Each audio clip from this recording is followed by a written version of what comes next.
Hello, good evening and a very warm welcome to Rangers Radio.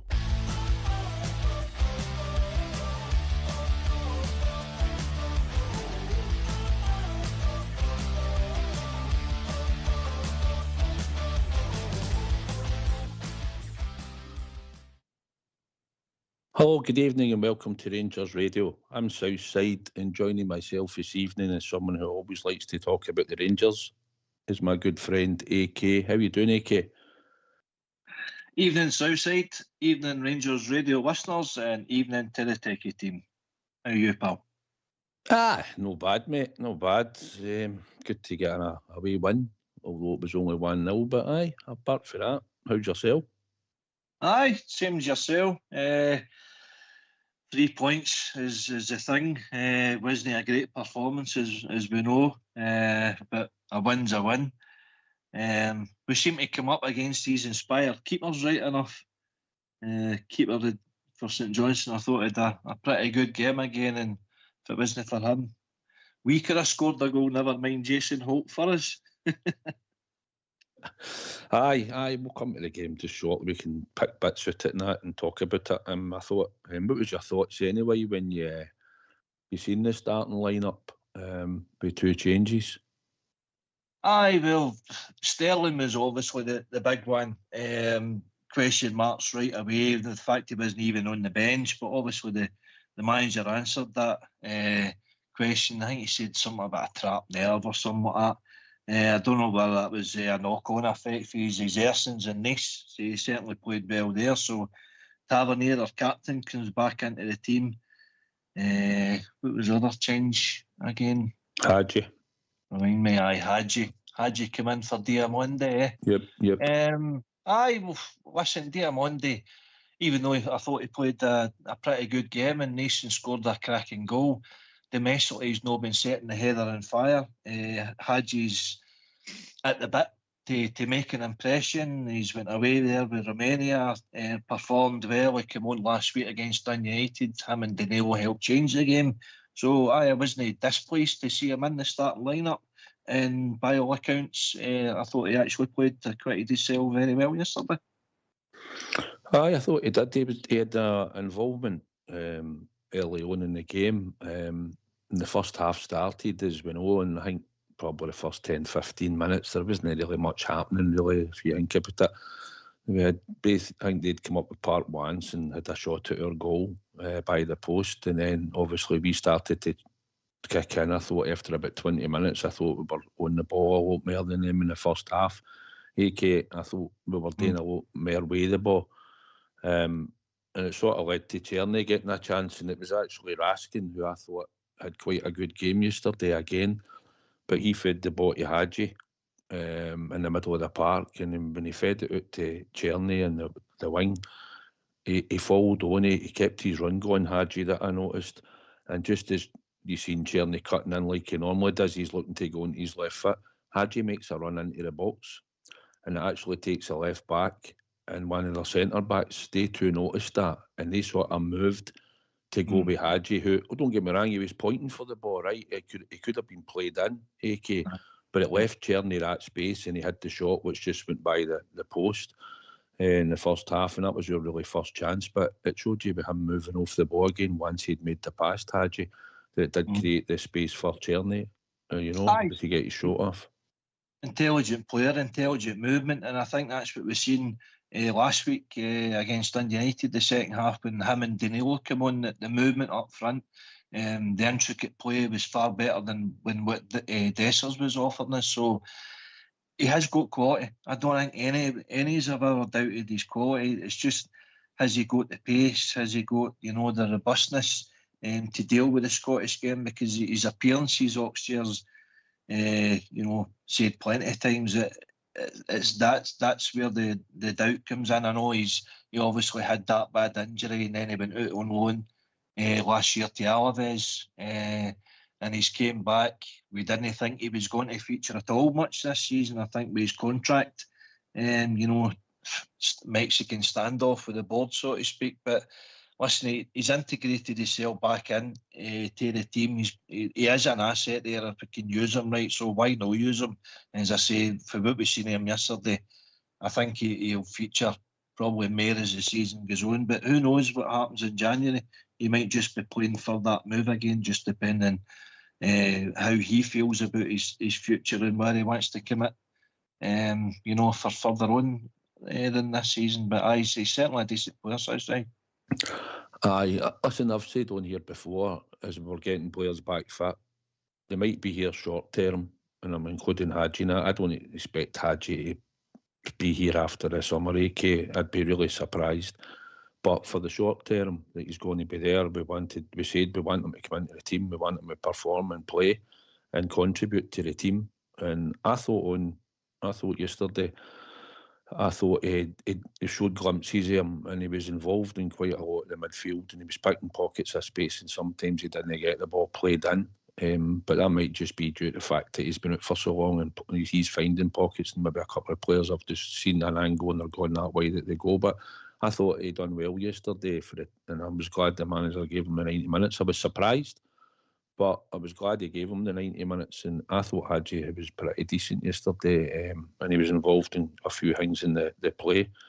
But I thought first half, I thought the three in the midfield sort of moved. I thought we moved the ball about well, but we were trying to create. Raskin seemed to be the vocal point because he gave, if you remember back, there wasn't a lot of chances in the first half. Some it broke down at the edge of the box, but we had a chance with Ignamani when he had a shot at the edge of the box, and it led to Raskin feeding the ball into Conor Barron, who had picked a pocket further up the park, and he played a nice wee pass into Ignaman, who was running off the centre back, and he managed to sort of swivel and get a shot off, which the goalie parried out, and we never really had anybody in that sort of right-hand side that probably ventured into the box, but it was a shot for the edge of the box, and there was a way he turned. But I thought Ignaman, he done all right, but that was about the first time we really seen him in the first half getting a shot off and testing the goalkeeper. Certainly chances were few and far between, not just with us, with St Johnstone as well. I think that comes down to the quality of park. It's not the best park, as we know, McDermott. It's no excuses of that. The early kick-offs, it doesn't suit us. I mean, I remember Jurgen Klopp for Liverpool even, he was complaining for a good couple of years. It always seems to be Liverpool that was getting the early kick-offs on the Saturday after the exertions, a Champions League fixture, whatever. I mean, he's talking about hundreds of millions of pounds of quality of the squad, and even they were getting trouble just with that early kick-off. It's no ideal, but you just need to go on with it. I mean, the games are coming thick and fast, as you say. So at the half-time, the manager gets them in there, and then they can think things over and think where we can maybe hurt them a wee bit more, up the intensity, get shots away, and things like that. It still wasn't particularly brilliant as it ends up with score off of the one goal. But Tavernier was there to put pressure on Jason Hope for a tap. Aye, we worked. I could see certain link-up play in the first half. It wasn't getting anywhere at the end. It was the final ball or the ball that went to the wing, and then it just sort of broke down as the cross came in. It wasn't picking out a player at times. But I thought I seen enough with Raskin and Conor Barron and Hadji. Although it wasn't, we didn't really do a lot, as we said. We had that chance when Journey shot wide, and also you had when Ignaman had the shot with the goalie parried out at Bolton corner. The only other one sort of thing was actually worked a short corner in the first half just before the end, which is something that I've seen him try it a couple of times. But it's actually Cherny that was taking the corner to Tav, and who gave it back to Cherny. I mean, he was crossing it in for Proper, but it looks like his Proper had ventured towards the back post. And when their defender sort of headed it out, it came to the edge of the box to Berjami, and he chested it down and hit it first time. It was a save you'd expect a goalie to make, although it was a shot on target. But up until then, it was like our first half adventures. Although we had most of the play, they only come up the park twice in that first half. St Johnstone that I remember. I don't even think Buckland had a save. I think he got a cross that he actually caught in the first half. The big boy up front, I can't remember his name. I know his name. I might not do it justice, but the big boy up front, he was getting the ball for them and trying to have a run at us and have a go and hold the ball. And I think he looks quite a no bad technical player, the big boy playing up front for them. But and you could see what they were trying to do in the first half. We were opened at times on the right and the left because of the way they were trying to work it. But their final balls in, they didn't manage to execute them, I think, and we seemed to shut them off at times. But I thought we dominated most of the game for the large spell of that whole 90 minutes. For the vast majority of that, I don't think we were really troubled on the day with St Johnstone, although we lacked creation, if I'm honest, in the first half a lot of the time. AK to make their goalie make more saves than what he did. Well, I agree with you to an extent. I agree with a lot of that, actually. I'll just read out the stats here. 61% Rangers hit, 17 attempts on goal to St Johnstone's 4. We had 10 on target to their 1. Goalkeeper saves, St Johnstone had 9 to our 1, with 5 corners to their 3. The stats there suggest that we were pretty dominant. I think that guy's name was Kim Pioka. You were talking about, he had nice feet, the guy, actually. Right. It was just one of them. It was getting the result was the most important thing. I think when there's a lot of kind of criticism and negativity in that with the Rangers support, I can see where they're coming from, but it's mainly because the likes of Celtic are scouting teams 5-0, 4-0, and we just see them getting further and further away. But we can't do much about that until we come up against them. But when you compare the two performances, Nice, Dundee United, Kilmarnock, we seem to be turgid in the Scottish League because we've got stuffy opposition. We've got opposition that basically just limit the scoreline. Even if they're 1-0 down, they don't change their style. They'll still sit 8 across the face of the box and be happy with just a 1-0 defeat. The likes of Nice and other teams in Europe, they're playing for a win. So they leave space there, and obviously the parts in that are better that you're going to be playing on. Again, it sounds like excuses, but it is what it is. We need to be more clinical with our opportunities. I mean, we are getting shots away at the keeper, which is good, but is it tap corner saves? Is it saves where he's diving left and right? No, most of them. Tavernier had a decent free kick, but it was a comfortable save for the keeper. Even there, corners, God, we must be plus 250 of them now, and we've yet to score. So there is problems there where we could improve. There's no doubt about that. And until we get better recruitment in the areas of the pitch, then this is what we're going to have to face now, and just get on with it. But as long as we're recording wins, then we'll just need to get by what we've got to now, mate. Well, I did say we'd probably catch Aberdeen, and they dropped points yesterday.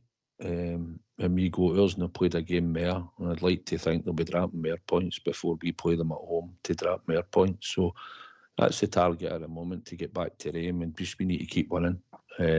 And then, like we say, it's a scrappy 1-0, but I thought it was a comfortable 1-0 second half. I thought they weren't even up the par. But it's not good enough. You want to see more goals, you know. It costs you 30 odd quid to go there, and you're travel in the morning, and it's a 12 o'clock kick off and everything else that goes with it. And you go up there and you're like, I'll tell you what, if Bridgeman was a betting man, he could have 1-0 most weeks. He'd have a few quid, so he would, wouldn't he? A wee bit better than yours. Right, enough. But listen, that's Aberdeen came to Edinburgh twice there, and they're away with 2 points. Hibs and Hearts bottom of the table, so it just shows you they're not as good as what everybody was making them out to be. We knew that their bubble was going to burst, and that's them played 8 less games in Rangers as well. Don't forget that. They played 1 more game than us in the league as well. So I never feared the challenge of Aberdeen. I always thought it was going to waste away, but the fact we're 11 points behind them, that's where the concerns is, and we need to dig in and on that and improve performances and results that way. There's no doubt about that. Aye, so that was more or less what the first half was about. But didn't, like you said, work their goalie as much at all. Second half, when he came on, he made 2 changes. Leon Balogun coming on because they're feeling proper. Looks like he'd been sort of hobbling about a wee bit. He was down for a bit, although he soldiered on. But the changes made at half time for Leon Balogun to come on, and Yilmaz, AK, and just before I come to you, it's all right with you. We'll open the phone lines if you think. I will get the phone lines open. So if you'd like to phone in, talk about anything Rangers, the number is 0141 356 1972. If you phone up, we'll go through to reception. They'll phone you back, and then you can come in and speak to us. Is that all right with you, AK? Aye, perfect. Get the Bears in. Give us your thoughts. The game yesterday, the AGM ahead, Thursday, Kilmarnock ahead, Wednesday, League Cup final coming up. Loads of big games in front of us. Aye, definitely. So hopefully we'll get a few callers in. So Yilmaz come on for Bezrami, who didn't have a great first half. I don't know if he had maybe a slight knock or whether he was just took off just due to form and putting Yilmaz on. And obviously Leon Balogun come on because Proper did look injured before he went off. You know, he struggled on, but I thought it'd be a change at half time with him anyway.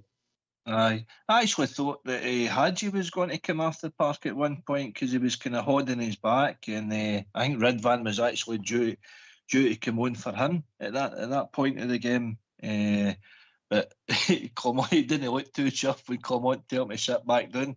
He was going to carry on, but as you say, Proper kind of seemed to have like a knee knock or a thigh knock or something like that. So probably just precaution gain Balogun. Balogun's a pretty solid centre half, but I tell you, Big Shooter I thought was very good yesterday again, very assured. Ridvan is just getting his fitness up basically, isn't he? So it's game time for them. It's game time, and listen, we got the win. Aye, we had a free kick right at the start, no long into the second half. If you remember, quite central, and I could see Hadji and Tav. I thought Tav would pull rank, and I know he hit the target with a shot. But I would have liked to have seen Hadji have a go for there, if I was honest. But it was a decent effort for Tav, but it was one at the height for the goalkeeper, wasn't it? He just sort of went across to his post and just sort of palmed it away. I thought he could have caught it, if I was honest. But that was a sort of start. We started that way in the second half. I just thought in the second half we sort of upped it on them a bit, and I thought the combinations in the second half and with certain players got better, which led to the goal. Although Danilo comes on just before the goal for Yefty. I think that was just probably Yefty rest time, aka knowing that we could put Yilmaz back to left back. Aye, and obviously, I mean, I think we spoke about that actually last week there on Friday, that we did see the likes of Danilo and Hadji getting game time, and sure enough, we were proved right on that one. But I think you're right. It's just game management with the manager to try and balance the minutes round about everybody that's on the park, because Nice would have took a lot out of them. You know, the exertions there, they're coming back maybe the early hours of Friday morning. And probably having a wee warm down, and then Saturday's kind of resting up, and then you're straight into a game on Sunday again. So it's a busy schedule what we've came back to, but that's why you join a club at Rangers. You're going to be challenging for honours. You're going to get constant games every 3 days, whether it be Europe, whether it be Cup, whether it be League. You know, so that's why you've got to try and utilise your squad as best as you can. And hopefully we're looking at Matondo returning soon.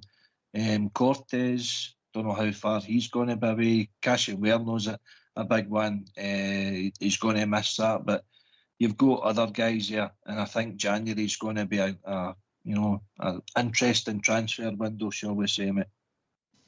It'd be interesting as long as we've maybe got a couple of people lined up that they might have done the homework on, and they might be coming, and the circumstances will be right for them to come into the squad come January. So hopefully you'll have targets, which I'd imagine they will. But January's never a great time. But listen, we need to get reinforcements in the door, and the fact that we're getting some players back from injury, like Danilo coming in and getting more minutes again as well, it helps. going forward.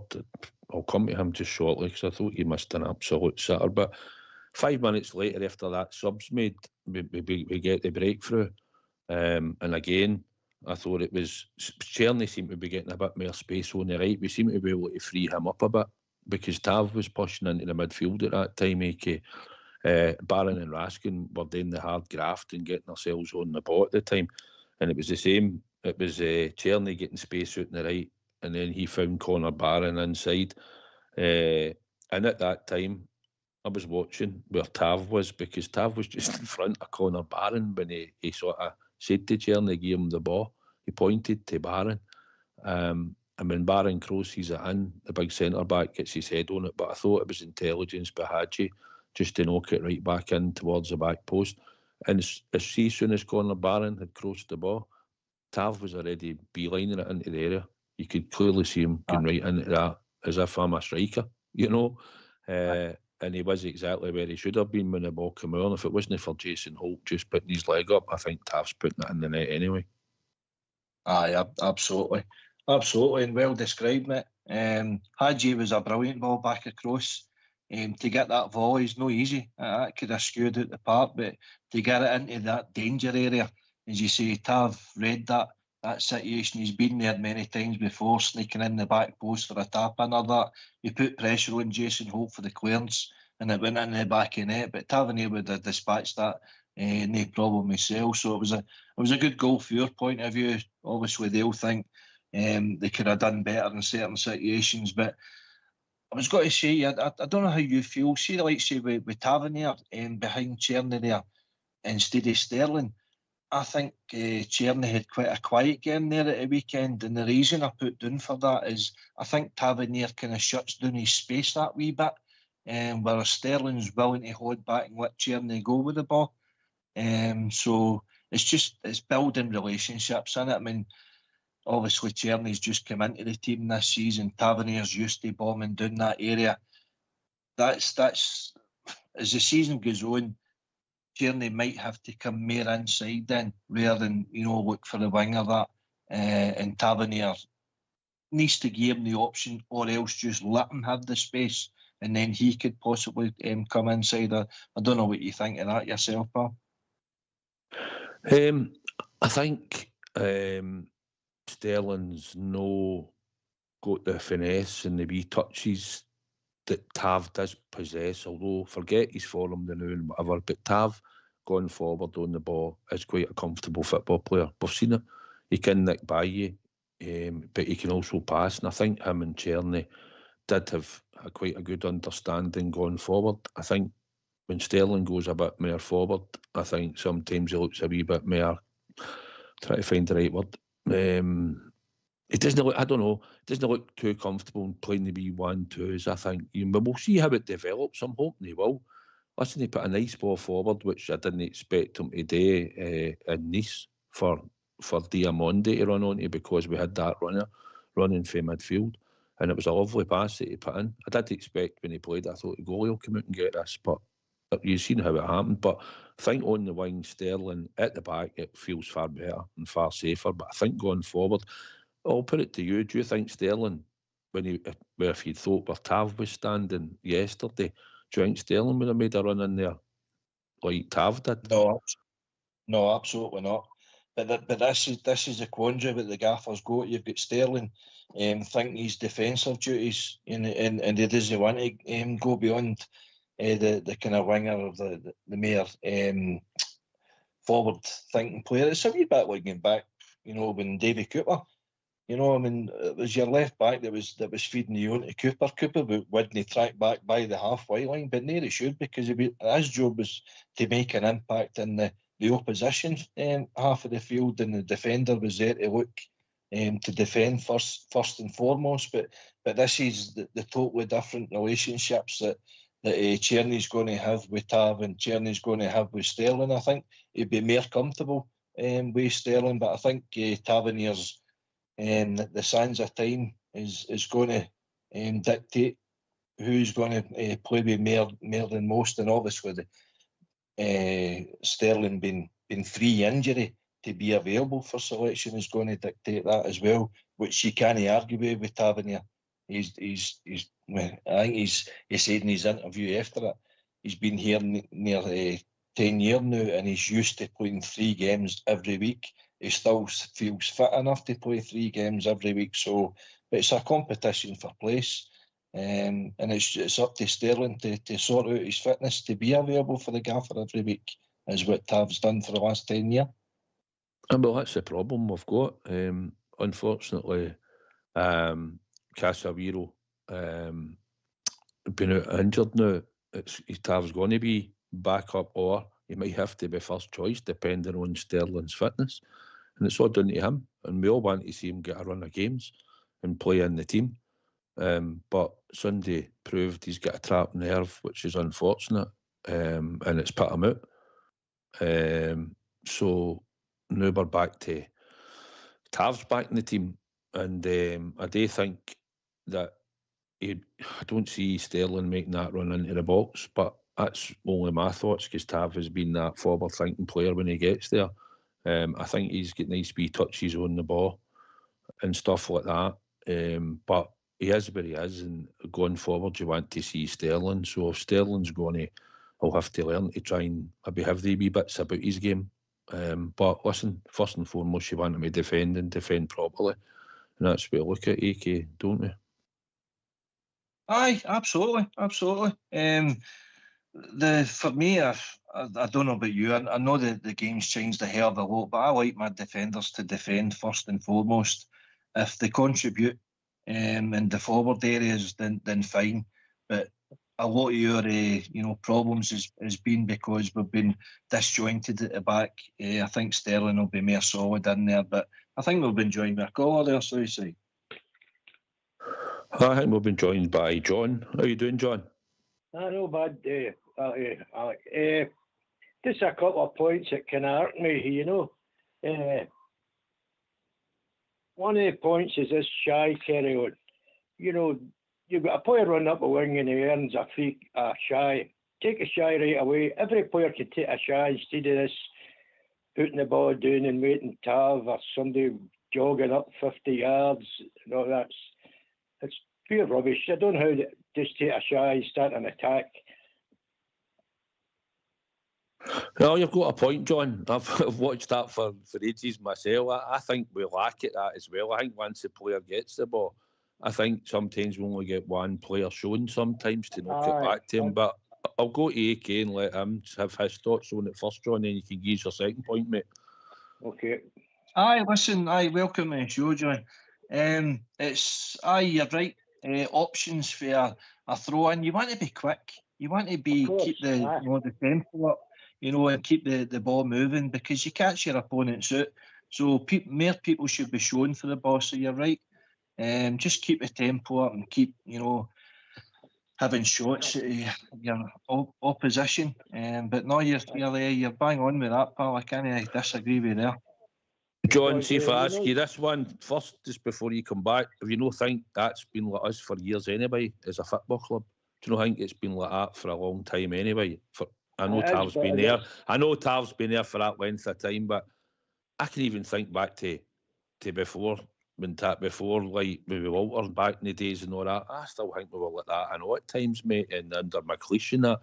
But I always find as if every time I seem to look all the time at a Rangers team, I always find that there's only one guy showing for the ball. And it should be. It's poor looking, isn't it? You should be speeding up more and have an idea of what you want to do straight away. But you're right, 100%. We do slow it down. Everybody can take a shy of a football player. It's infuriating when you see them leaving the ball. Tav, for instance, jogging up 50 yards, and 9 times out of 10 he'll throw a long throw, it goes nowhere, everybody's all covered.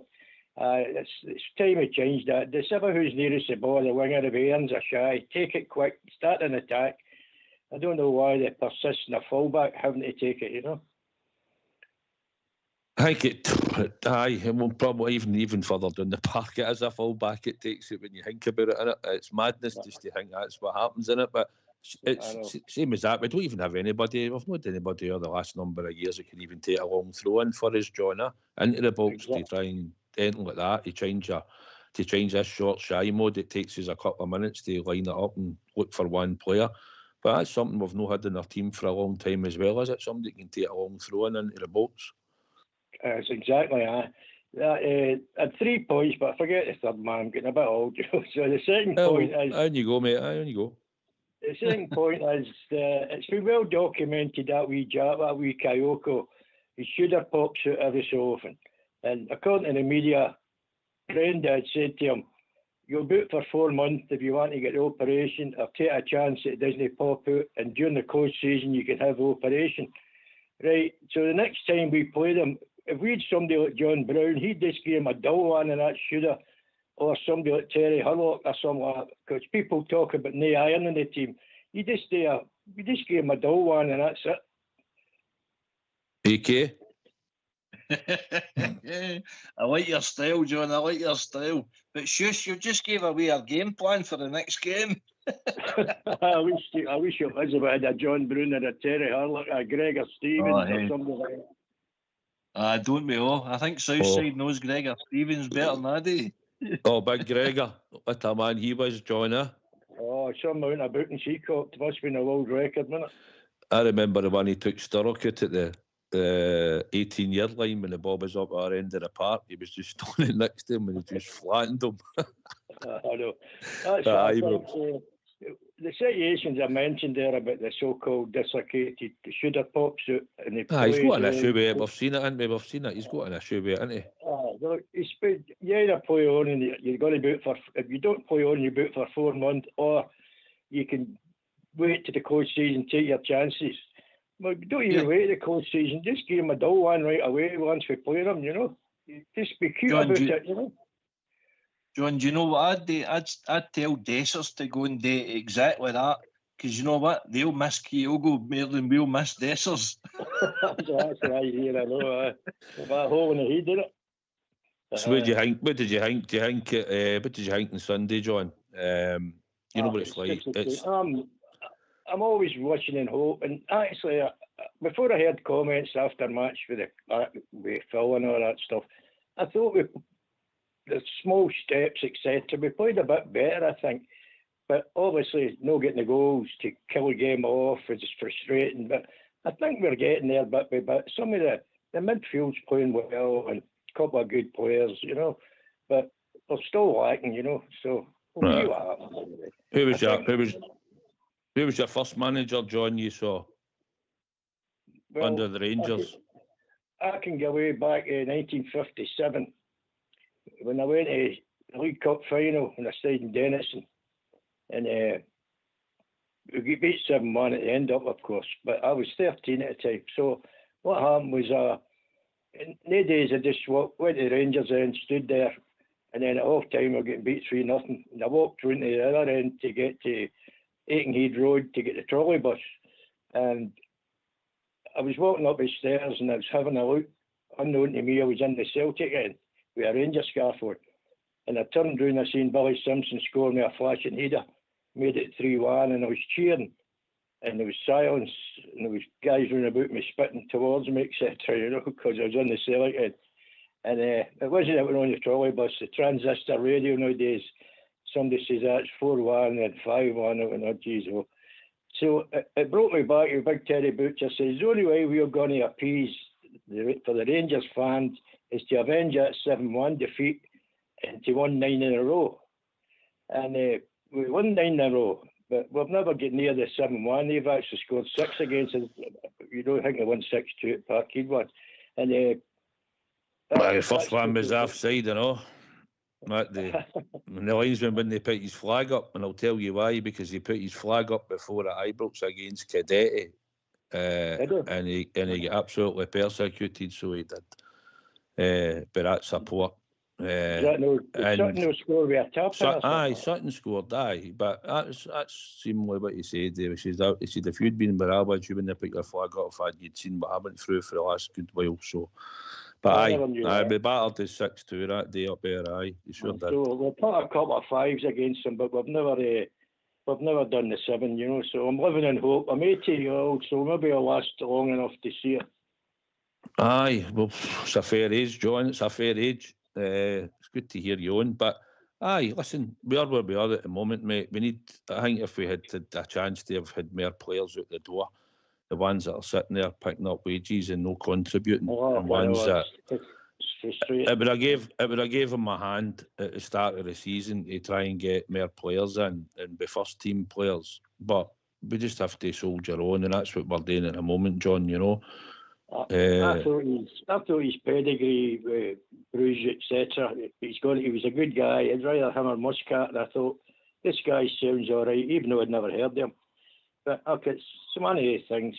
Regarding my age, I played school football with Jim Forrest. We two played in the same football team. They've followed his career all the time. Now, I think he's died now, Jim. I'm not sure. Aye, he did. He just died a few months ago. So he did. Jim Forrest, we tried on here. I remember speaking to Bisgrove, and I spoke to one of the other directors at the AGM 2 or 3 years ago, and I asked the two of them, I got passed on to him, and I said to him, how come Jim Forrest isn't in the Rangers Hall of Fame? I said, that's what I want to know. I said, and I want to know how he's going to sort it. The guy's still living. He's not in great health, but you've looked at his goal scoring record where he signed for, and his goal scoring record and the feats that he's got. And I said, forget Berwick, because that's where it will probably be about him and George McLean. I said,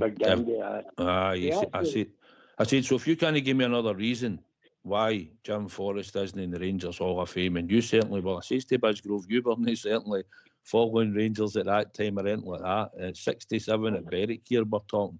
And I says to him, just find out why Jim Forrest isn't in the Rangers Hall of Fame. John, that's what I asked him, but he never come back to me. Because he scored 57 goals in one season. Now, 57, that's tremendous, you know. And how would a guy like that not get into the Hall of Fame? You know, 57 goals. You know, and I remember once when he was in the reserves in the days, a reserve team, and then you moved up to the first team. Rangers beat St Mirren's reserves, beat St Mirren at Off Street 7-0. Forrest scored the whole 7 goals. You know what I mean? Unbelievable striker. Aye, AK, your dad tell you about him. Aye, oh, definitely. No, listen, it's great memories for yourself, John, going back down memory lane. Dundee United game, there was a delay in the kick-off, and Fox played the documentary Rangers TV done, Jimmy Miller and Ralph Brand. You'll remember they two as a strike force as well. I remember him. This is the thing about the days. You could bring off a Rangers team in a one. People talk about two games a week and what have you, so many burnout and all that stuff. They guys played. You could bring them off Devonshire, Caldo, etc., Miller, Brand, Wilson, all that. That was the same team all the time, you know, and they guys played it every time, every week. Nobody ever mentioned hamstrings or anything like that. I know. There were no sports science back in the days to hold people back. I know. I listened to a podcast with Derek Ferguson and Charlie Miller, and he says, he turns around to Charlie Miller and says, you imagine one of us saying to Walter, no, I don't feel like it today, Catherine. I'm tired. That'll be right. Get your shirt on and get out there. Puts me, I was reading about the famous Brian Cough, one of the players, don't know the name, etc. Playing an away game, he says, "Hey, boss, I can't play this week." He says, "How?" He says, "Oh, well, my knee's giving me jip." He says, "Fucking need nothing, you're playing. Just get a cortisone injection, that's it, story ended." And the guy went out. That's just the way you carried on in the days, you know, more so Cough.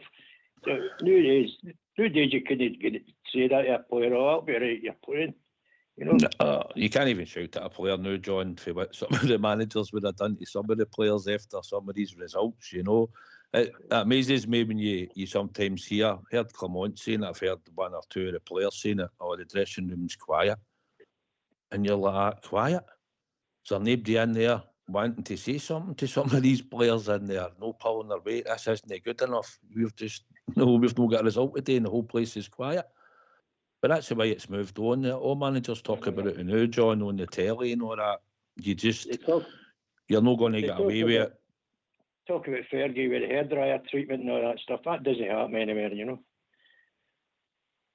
No, but even if you look, if you think back, John, to some of the surfaces that we played on at Ibrox and all, at the end of the day, you see the surface and what they play on now at Ibrox. It's a bowling green compared to what it was in the days, you know. But I've got to say, John, a lot of good memories of wee Henderson and all that, Jim Baxter, stuff like that. I vaguely remember, I'm not sure if I've seen Waddle. I'm trying to think age-wise. There was another right winger, Willie McCulloch, Rangers had, you know. I used to go and collect autographs as a schoolboy in the days. And then I remember after the Ibrox come out to wait the players coming out, some of me didn't know, just sign an autograph book, you know. And remember Big Sammy Baird, you've heard of him. He was walking up, having a fag, walking up to Edmondson Drive, and I chased after him to get his autograph. Remember he wrote Sam Baird, he was known as Sammy. But I often thought that was unusual for a player to be smoking, the full professional football players, you know. But, you remember Sammy Baird? No as old as that, John. Don't remember that. Oxford would know. Oxford will remember it. Aye, Oxford will remember it. Listen, I said earlier there about Jim Forrest a few months, but it's nearly a year, to be honest, just to make that out there. But well done at having a go anyway. But I know Jim Forrest's niece, and I know where he ended up and all that, and we tried a wee campaign on here to try and get him in that Hall of Fame, because I think he deserves to be in it, John, you know. If it's something, if I get time to catch one of the directors on Thursday at the AGM, I'll have another go at it. Because, like you say, his gold record is unbelievable, you know, when he came in. But do you remember, did you used to go to the old Tennant Caledonian Cups, John? At Ibrox. But I followed him. He went to, I remember he played with them Chapel Amateurs, him and Willoughby, his cousin, and he went to Colson School. Forrest went to Onslow, and we used to kid him on at PT. He'd come in green and white socks, the colours of Drumchapel Amateurs, you know. We'd say, what are you doing with these socks on green tops, you know? And he played with Glasgow schools, scored goals, played with Scotland schools, scored goals all the way up before Rangers snapped him up, you know. He told me, he says, what you want to be, careers officer, you want to be an engineer and all that, a joiner. He says, a professional football player. So he got his wish, you know. It's good. It was unfortunate anyway, the way it worked out. I don't know if you heard me, trying to come to AK. Do you remember the Tennant Caledonian Cups that we used to have at Ibrox? On the Saturday and the Sunday. We used to play them out 2 days. Sometimes it'd be West Brom would come up and that. We had them up one season. Brighton come up one season, I believe, and played. There's been a few. We used to get some English teams up. We're live on air, John. Well, he's fucking go back with a Rangers team. Do you remember Eric Caldo or anything like that? I'll go back to when I was going to watch them in the late 70s. I was taking more interest in it. Let's put it that way. I remember the two trebles. My dad took me. Aye, I was at the. Aye, that's right. I don't want to shock your age right enough. I'm not trying to get ages. Well, I can get back to John Gregg, John Wall. I can get back to John Gregg and Jock Wallace. Aye. Can you remember Bobby Shearer? I remember Bobby Shearer, but I never seen him play. Well, you don't need to see him. You can remember Tony Gillett 2 years ago, but you never seen him play either. No, did not. I'd love to have seen Jim Baxter, mind you, but everybody tells me about him, you know. Different class, aye. Different class, big Slim Jim, aye. Aye, but it's just a thing. I followed Rangers all my days. I'm not so much, I'm an armchair fan, but I didn't go to Barcelona and stuff like that, you know, but I went and done the Aberdeen thing and all the St John's and stuff, you know, the north of Scotland stuff, but never major stuff, you know. Did you do a European game, John? I always remember the Real Madrid game at Ibrox. It's tickets only. You didn't, nowadays, that should be a ticket. He just handed it in. And that got totally abused. What they used to do was somebody was in the know, the guy in the turnstile, he'd take a rake of tickets, let you in. Somebody would open the side door and some guy would grab them and sell them outside the park, you know. But they call that my dear these days, John. We sell tickets to somebody because there was none of this barcodes or anything like that. And what do you call it? The leaders are doing, I think it'd be the 6-1 away from home or something. 1-0 at Ibrox and 6-1 away or 6-0. Puskas was playing the days, you know. I was going to say that the Stefano went it and Puskas and Hendo, I think it was the Gentle Hendo, the left winger. Gentle, they were some team, Real Madrid. So what was John, what was your favourite game then, you would say, or your favourite player or that over the years? I liked Henderson. I think Willie Henderson, Willie Johnson, they two guys were really top. Actually, I went to Spain and I was looking where I was Fingarola and I was looking for this restaurant called the Shakespeare. It was people had recommended. It's hard to get to, but it's a great restaurant. And I'm walking about trying to find it, and I stood into a place, and Willie Henderson sitting there. And I went there. All right, Willie, I'm trying to find this Shakespeare restaurant. He says, hey, have a drink now before you go there. So we ended up being a Mrs. Brandon Coke. Before I knew it was, I never seen a Shakespeare restaurant. His daughter came in, and we ended up drinking in there all night. And Scotland were playing that night. And I says, how's Scotland going? He says, hold on, I'll find out. He says, he phoned him. McCoy had scored for whoever the opposition was. But that was my memories of wee Willie. Still cutting about the new wee man. But his daughter, Natalie, I think she was called, she died with one of the cancer things or something, unfortunately. So that was one of my favourites. But Slim Jim was one of the favourites, I suppose, you know. I remember all the different centre halves, and you name it. Some of them you remember, Rory McKinnon, stuff, people like that, you know. And the story with Big Harold Davis as well, with Ralph Brand. A European tie, this guy was giving Ralph Brand a bit of messing about. And he came back to Big Harold, the next Korean War veteran. And he went, Harold, he's giving me a... He says, is he? Harold ran after him. The guy ran right up a part away from him. It was that comical, you know. He went to say, I'll sort him right out. The guy ran right off the park. He couldn't get away from it. He knew Big Harold did set about him, you know. So there you are. Tom Forsyth and Bomber Jackson.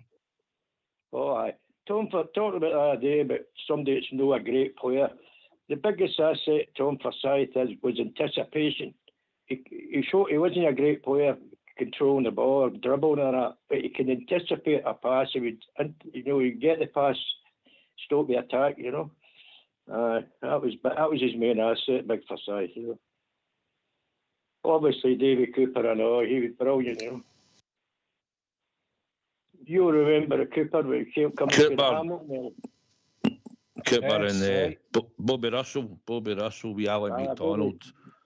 Bobby was man. He came for Shuttleson Juniors. He didn't come through the ranks. It's unusual for somebody to come for junior football, you know. Well, I think we've been joined by Big Stevie, John. So if you give us a wee second, we'll bring your big man in. How you doing, big man? Hey, boy. How am I doing? I'm hearing Drum Chapel. I'm hearing tickets. I'm hearing my gels. What's going on? Is that how you're phoned in? I'm on my way to band practice and I heard Drum Chapel getting mentioned and I heard tickets and then I heard my gels and I'm going, what the hell's going on in this tonight? I better hear my buzz. We've got John in. John's in. He's 80-year-old and we're reminiscing about some of the Rangers games. He's talking about Jim Forrest, Drum Chapel amateurs and that. So would you like to say hello to John? Oh, Drum Chapel amateurs, they wore green. Oh, no. Anyway, John, how are you? No bother, Stevie. How you misbehaving? Oh, you know me, I'm always misbehaving. You want to see the hate mail I get with this show? Unbelievable. John, you'd have seen the famous team, eh? You'd have seen Niven, Richie Cedar, Caldow, Greg McKinnon and Baxter with Mullen, Brandon Wilson. Correct? Correct. Yes, that's what I'm saying. Yeah. You could rhyme off a team in 8 days. You know, none of this burnout crap and what have you, hamstrings and too many games, 2 games a week. Hadji, Jamie.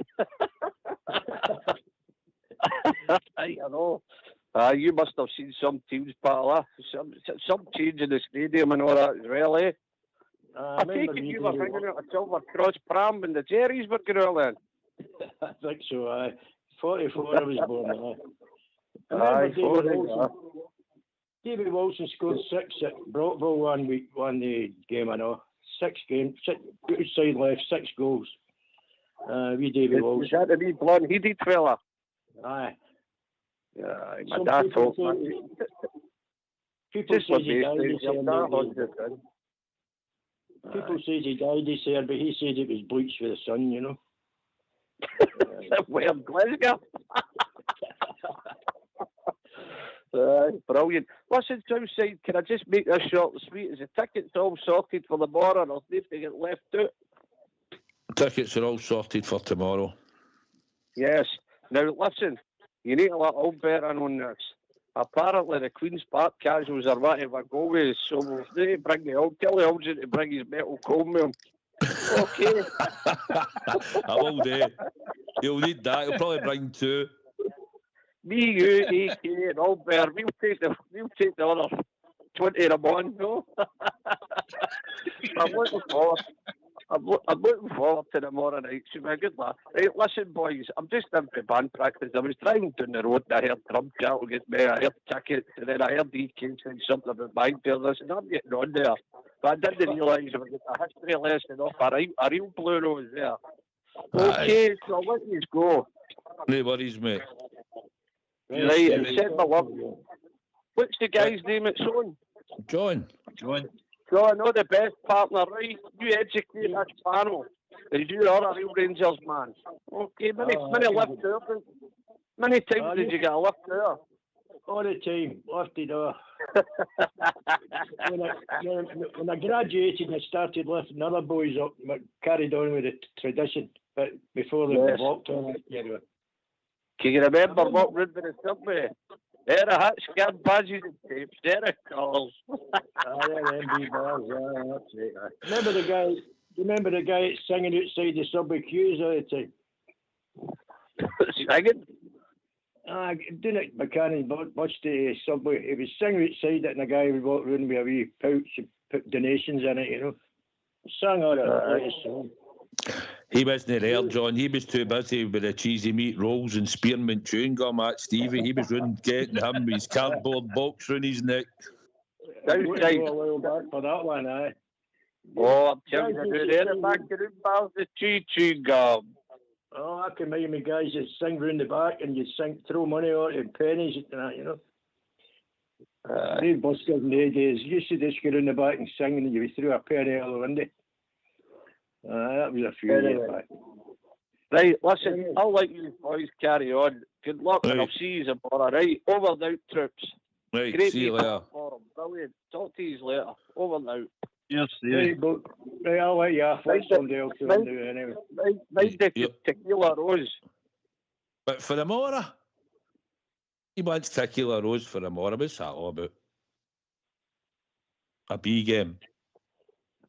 I was going to ask you there, what game's on tomorrow? You need tickets for it? Surely not a B game. It's a B game, John. It's Lesser Hampden playing Queen's Park. It's in Lesser Hampden. It's sold out now. I don't know why they didn't play it at Hampden, because I think that's where originally was the idea, John, that they were going to play the quarter-final there. They're playing Queen's Park, who are in the Championship, the young boys, tomorrow night. And if they can get through... If they can get through this game, John, they're getting that East Kilbride in the semi-final. So, but good test for them, John. I'm watching them now playing Falkirk, East Kilbride for him. Oh, they're playing them in a cup or something, like that, Yeah. Falkirk's beating them 2-0 now, in case you're interested. But they're no bad team. But anyhow, I'll let you go anyway, and I'll get back to all our yesterdays again, you know. Is that the first time you phoned in, John? Or you phoned in before? I phoned in once last year sometime. I can't remember. I'm always going to phone in about that. well, they couple of points. There was 3 points. I can't mind the third one. And might come to me and phone in again. Phone in again, let us know. Might as well. Might be quiet tonight. You never phone in after the tune, if you remember. It did come to me, and I thought, I better write that down. That's what happens with your age. When you're creeping about to 80, you go, I better write that down, stuff like that. And I wrote it down, and I maybe get through my wee writing pad. Maybe I wrote it down and find it. But that was the one about the shies and the wee Jack, give him a dollar on the shoe and knock it out again, Aye, quite right. Now, like you say, reminiscing with Jim Forrest and McKinnon, McGregor, Baxter, and Miller, Brand, Wilson, and all the rest of them, and even back to Ren. It's good to hear you on, John, and talking away. It's good to get you on. I was going to throw in Wally Woodburn, but you've never heard of him. I've heard him, just don't remember seeing him. It's bad enough trying to remember the players I've seen in the last 30, 40 years, John. 50 years close to. But he was the first to get a sin die, you get band all together for his Aye, it's just the way things are now, John. The players are different now. They're all different mentality. Even when you look at some of the players in the Premiership and that, and I was listening to a podcast during the break there when Internationals was on, and they were talking about that wee guy Batty that used to play for Leeds. And he said David Batty. He was at Blackburn and Leeds and that. And he said Newcastle had him. And one of the players said, they told us for the start, listen, I'm not your friend, I'll never be your friend. He says, when I finish football, I want nothing to do with. And the guy was like, I haven't even heard him what he does anymore. But he said he was like, he didn't want to play football, but he had a talent, he said. So that's why he played. And that was the sole reason. He was a right wee, he's reminiscent of wee Raskin. He's a wee non-stop, didn't he, in your ankles non-stop, Do you like Raskin, John? I think he's going to be good. I like it to see him. At first he fell away when he came, then with the raps, and then he's back now. Him and wee Barn, they two's going to be good because there's plenty of energy. They don't do that guys a minute. That's what I like, We definitely miss a Barry Ferguson or somebody, even dressing room wise, and to gin him up. 100% agree, AK. Oh, a good point, John. We've been saying it for a wee while. Leadership on the park. Exactly. We've lost the likes of Alan McGregor, Conor Golson, Lundstrom, Ryan Jack, Steve Davis in recent years, and we miss them big time. And I think that's a big part of our problems. All right, people can point to recruitment. It's not been the best. We're not looking at the Scottish League. I think we should be looking at the Scottish League. I've said that as well. We could have had Lewis Ferguson. Southside was on about Kevin Nisbet. Could have been looking at an Aaron Hickey. So we need to start getting the recruitment right. But no, you're bang on. A Barry Ferguson in that midfield. The boys like Doig and Hickey, guys that were kind of snapped up, Because you take it, Rangers all the years, they've picked players for the Scottish League. You could rhyme off all sorts of guys that are successful, that's played in the Scottish League. Rangers signed them. The Smith brothers, Alec and Dave Smith for Aberdeen, different ones, David Mitchell for Aberdeen, stuff like that. You threw out a million of them, Guys that were all successful, came from Scottish clubs instead of going abroad, Aye, let's get success with Davy Robertson when we signed him, with Cammy Fraser and Ian Ferguson. We signed him for Dundee. I meant Davy Robertson, Davy Robertson for Aberdeen, wasn't it? He was successful with his, wasn't he? And Marvin Andrews, as AK said, be natural Novo came in. And Jim Brett, all that, You remember Jim Brett. Yep. They were Aberdeen, so you'd players and you'd Canadian for Dundee and all that stuff, there are a lot of good players over the years, Aye, it's been, let's say, sometimes, but I think the market now, John, I think we're just going to come to the tune, so I'm only to hit the mute in a wee second. But, John, I think sometimes as people have alluded to, the minute we go into Scotland now and we try to buy a player, they just put an extra knot on it and whatever. Listen, I agree, some of them do deserve to get X amount of money for their player. If we think they're good enough and they've shown up well, it's down to them to ask for a reasonable figure. And see now if it has to be 2 million or that when they've got a couple of years left in their contract or that, if we think they're good enough, then that's what we have to pay now, John.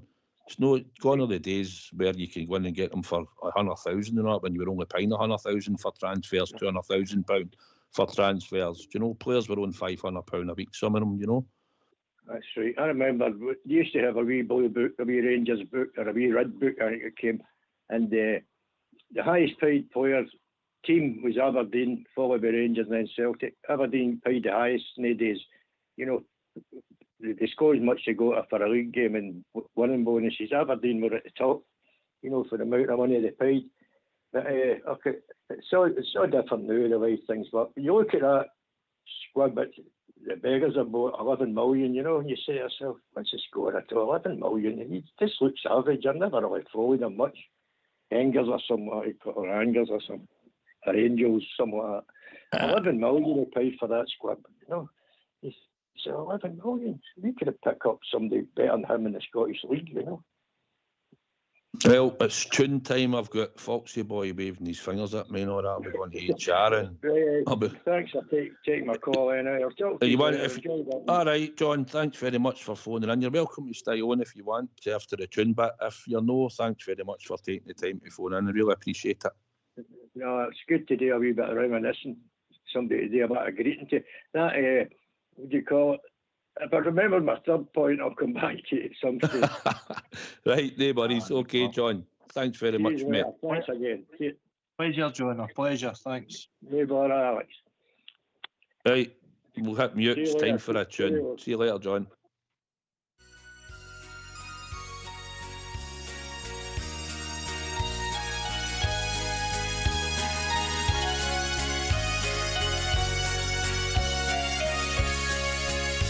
Tonight I dream about my maiden city.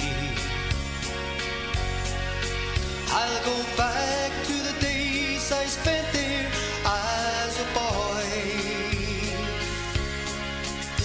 I dream about the friends I left behind me.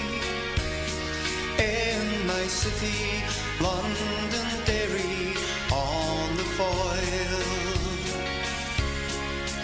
Well, my mother, she writes to me here twice weekly,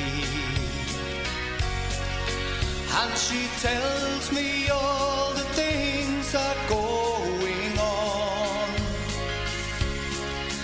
and she tells me of the bombings and the shootings in my city, Londonderry, on the foil. But tonight I lie upon my bed, I'm dreaming. I am dreaming of the friends I left behind,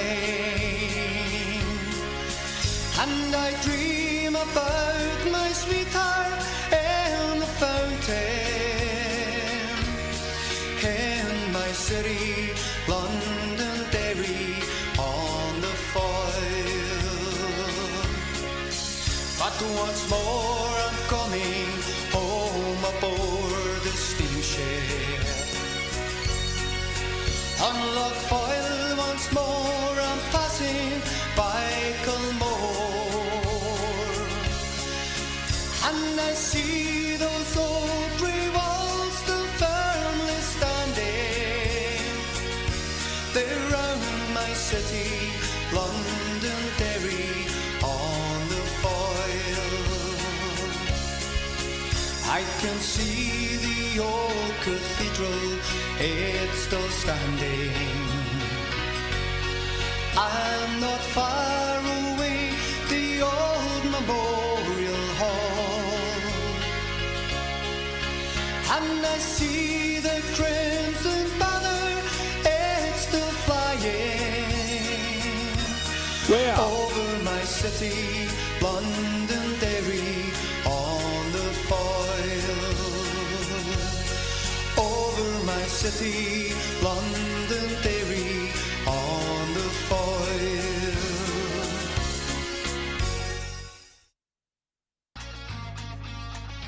Why don't you give us a call on 0141 356 1972. It's your show, it's your platform. Let's hear from you.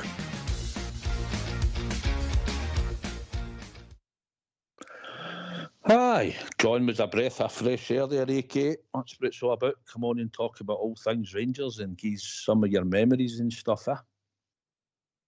Fantastic, John. Thanks for picking up the phone. I love going down memory lane and talking about all teams, all players, managers, games that, you know, John can just bring to the forefront of his memory as if he's back in Ibrox again. That was a good story, I know, about going round the other end and no realising he's in the Celtic end. Oh, brilliant. Thanks, John, for coming on. That was, hope everybody enjoyed these stories. And if you want to come on and give us some yourself, come on, speak to us. That's what it's all about.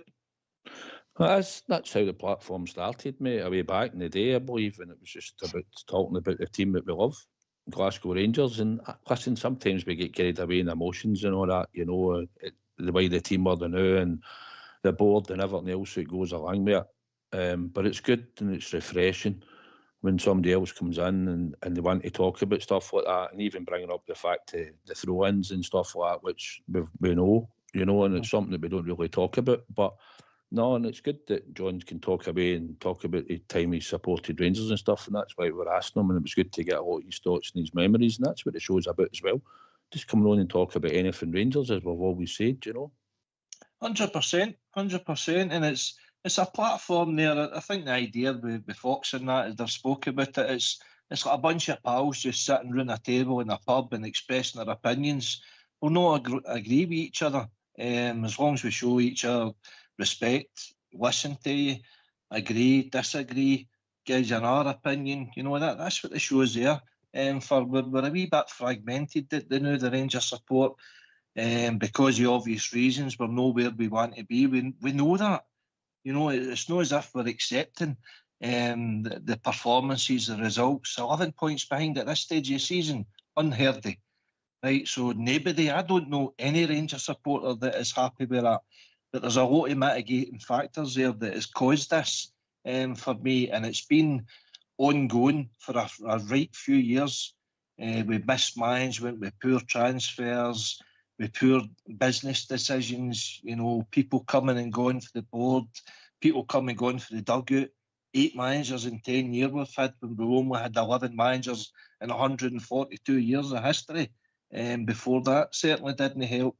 Players, you know, we've lost a certain identity to the team, and Jimmy Bell, I think a lot is didn't realise the influence that he had in the dressing room, and players and managers, and there are all sorts of different factors that we're not privy to. So if you agree or disagree with anything that Southside or myself said tonight, or you want to bring up anything else, you've got the AGM coming up, you've got a Kilmarnock game coming up, and you've got a B team playing a quarter-final tomorrow night, which I'm looking forward to going to. Yourself, Southside, Albert and Big Stevie.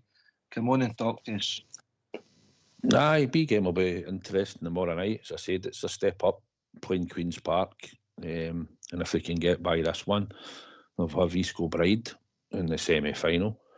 So it's something that the troops can look forward to, the young guys in the team, and hopefully they'll see it tomorrow night and they'll get a win. AK.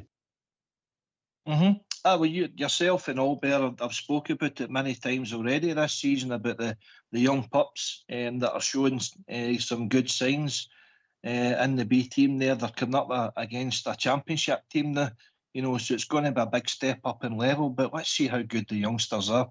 If there's anything there that, you know, is a shining light, I'll be looking forward to seeing that. The young guys at Finlay, on the left wing. Finlay Curtis. Yeah, you rave about him. You know, and there's 2 or 3 others in there. Bailey Rice is doing well, and you know, I'm looking forward to seeing them in action, and let's hope they get the win. Capacity crowd, whatever that's going to be, but I'm sure that whoever's going there will enjoy what's put in front of them.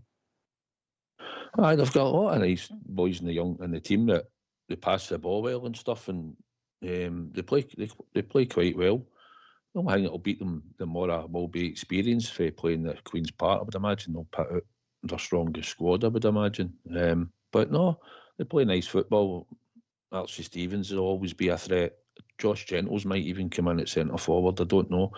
They might not play him, but and like you say, Finlay Curtis he was on the bench or in Europe and that, and he's been training with the first team. But you would imagine he'll come back in. Lovelace went out off the last time with an injury, so I don't know how he'll be. And Paul Miso, the big black boy in the middle of the park, is a good big player, comfortable on the ball, and I've seen him develop in the last year. He looks as if he's getting better. There's a few other ones as well. There's a few who could come in, and I mean, Devine could start them more, but he might not. See, it depends. I've watched him come in and play in a game, so Alexander Hutton's keeping him out. So it just shows you, Alex. No, he might be keeping the nucleus of the sort of boys that he's got, aged between 17, some might be 16, up to 20. You know, but the squad sort of can move about slightly and bring players in and out. But the fact that Robbie Fraser's moved up now into the first team and that, whereas he used to play left back, so Jack Hartness will probably play left back. So there's boys moving about all the time, and it's good to see that they're getting to the quarter final anyway, and hopefully they can go this one step further tomorrow night. Aye, brilliant. Aye, that sounds promising. I mean, I watched I think it was the under-18 cup final at Hampden last year, and the keeper Munn made a cracking save towards the end of the Mason game. Munn for Northern Ireland, Yeah. Aye. I think he's been starting in goals. You might have Lovelace here. I'm not sure with that. King or that maybe feature too. So no, looking forward to it. I don't think King will feature. I don't think he will, to be honest, either. He's moved up again as well, but he's sitting on the bench at Ibrox, so his football is getting limited. And saying that, it depends how they juggle it about. It depends. You might have to be registered in that cup as well. Do you know what I mean? Aye, sure. So that's Lesser Hampden then tomorrow night. What time's the kick-off, pal? There's anybody that's going? I don't know. I think it's 7:15 or 7:30 it'll be, I would imagine. I've not seen the ticket yet. I have to meet the boy outside the ground to get a ticket. Allbear knows he's got tickets. He might text me and tell me, but I'd imagine it'll be 7:30 or 7:45. Hoping it's televised as well. I'm not sure. Maybe get it in Rangers TV. Anybody that's interested in tuning in. I'm not sure of that one. I don't know if it is, but that's something that Rangers should do if it's possible. You know, showcase the young boys and try and put the games out live. But I don't know if it is or isn't. I'm not sure. 7:45, I've been told, to kick off tomorrow. Well done, Fox. That's something to look forward to tomorrow night. I think wrap up. I think that we're going to be hit with a wee freeze again. I've seen the Gritters in that out tonight, so that's we'll need that pie and ball roll at half time, Big Stevie. So bring your wallet. Obviously, we've got Kilmarnock on Wednesday night. It's going to be a busy week, this one, isn't it? AGM Thursday, Ibrox Wednesday, and Lesser Hampden tomorrow. But Wednesday night, back to Ibrox. If you look at the sort of team that we started with, AK, do you think there'll be many changes for the team that will probably start against Kilmarnock? Considering McInnes had a good chance to watch this because he's on every Champions League Euro game, I think, and he gets a chance to sit and watch us on a Thursday night and analyse the game. Aye, well, listen, there's supporters out there that's been touting for McInnes, so this might be his chance to impress as well. Hopefully he doesn't get the result for your point of view, but he'll be desperate to get a result for his team come to Ibrox. I mean, it's happened in the past before, isn't it? When Alec McLeish had the likes of Hibs and Motherwell, and that's how he kind of got the job eventually. They're looking after their own interests first and foremost, but obviously they've got that bit between their teeth that they possibly get back to Ibrox in some sort of capacity.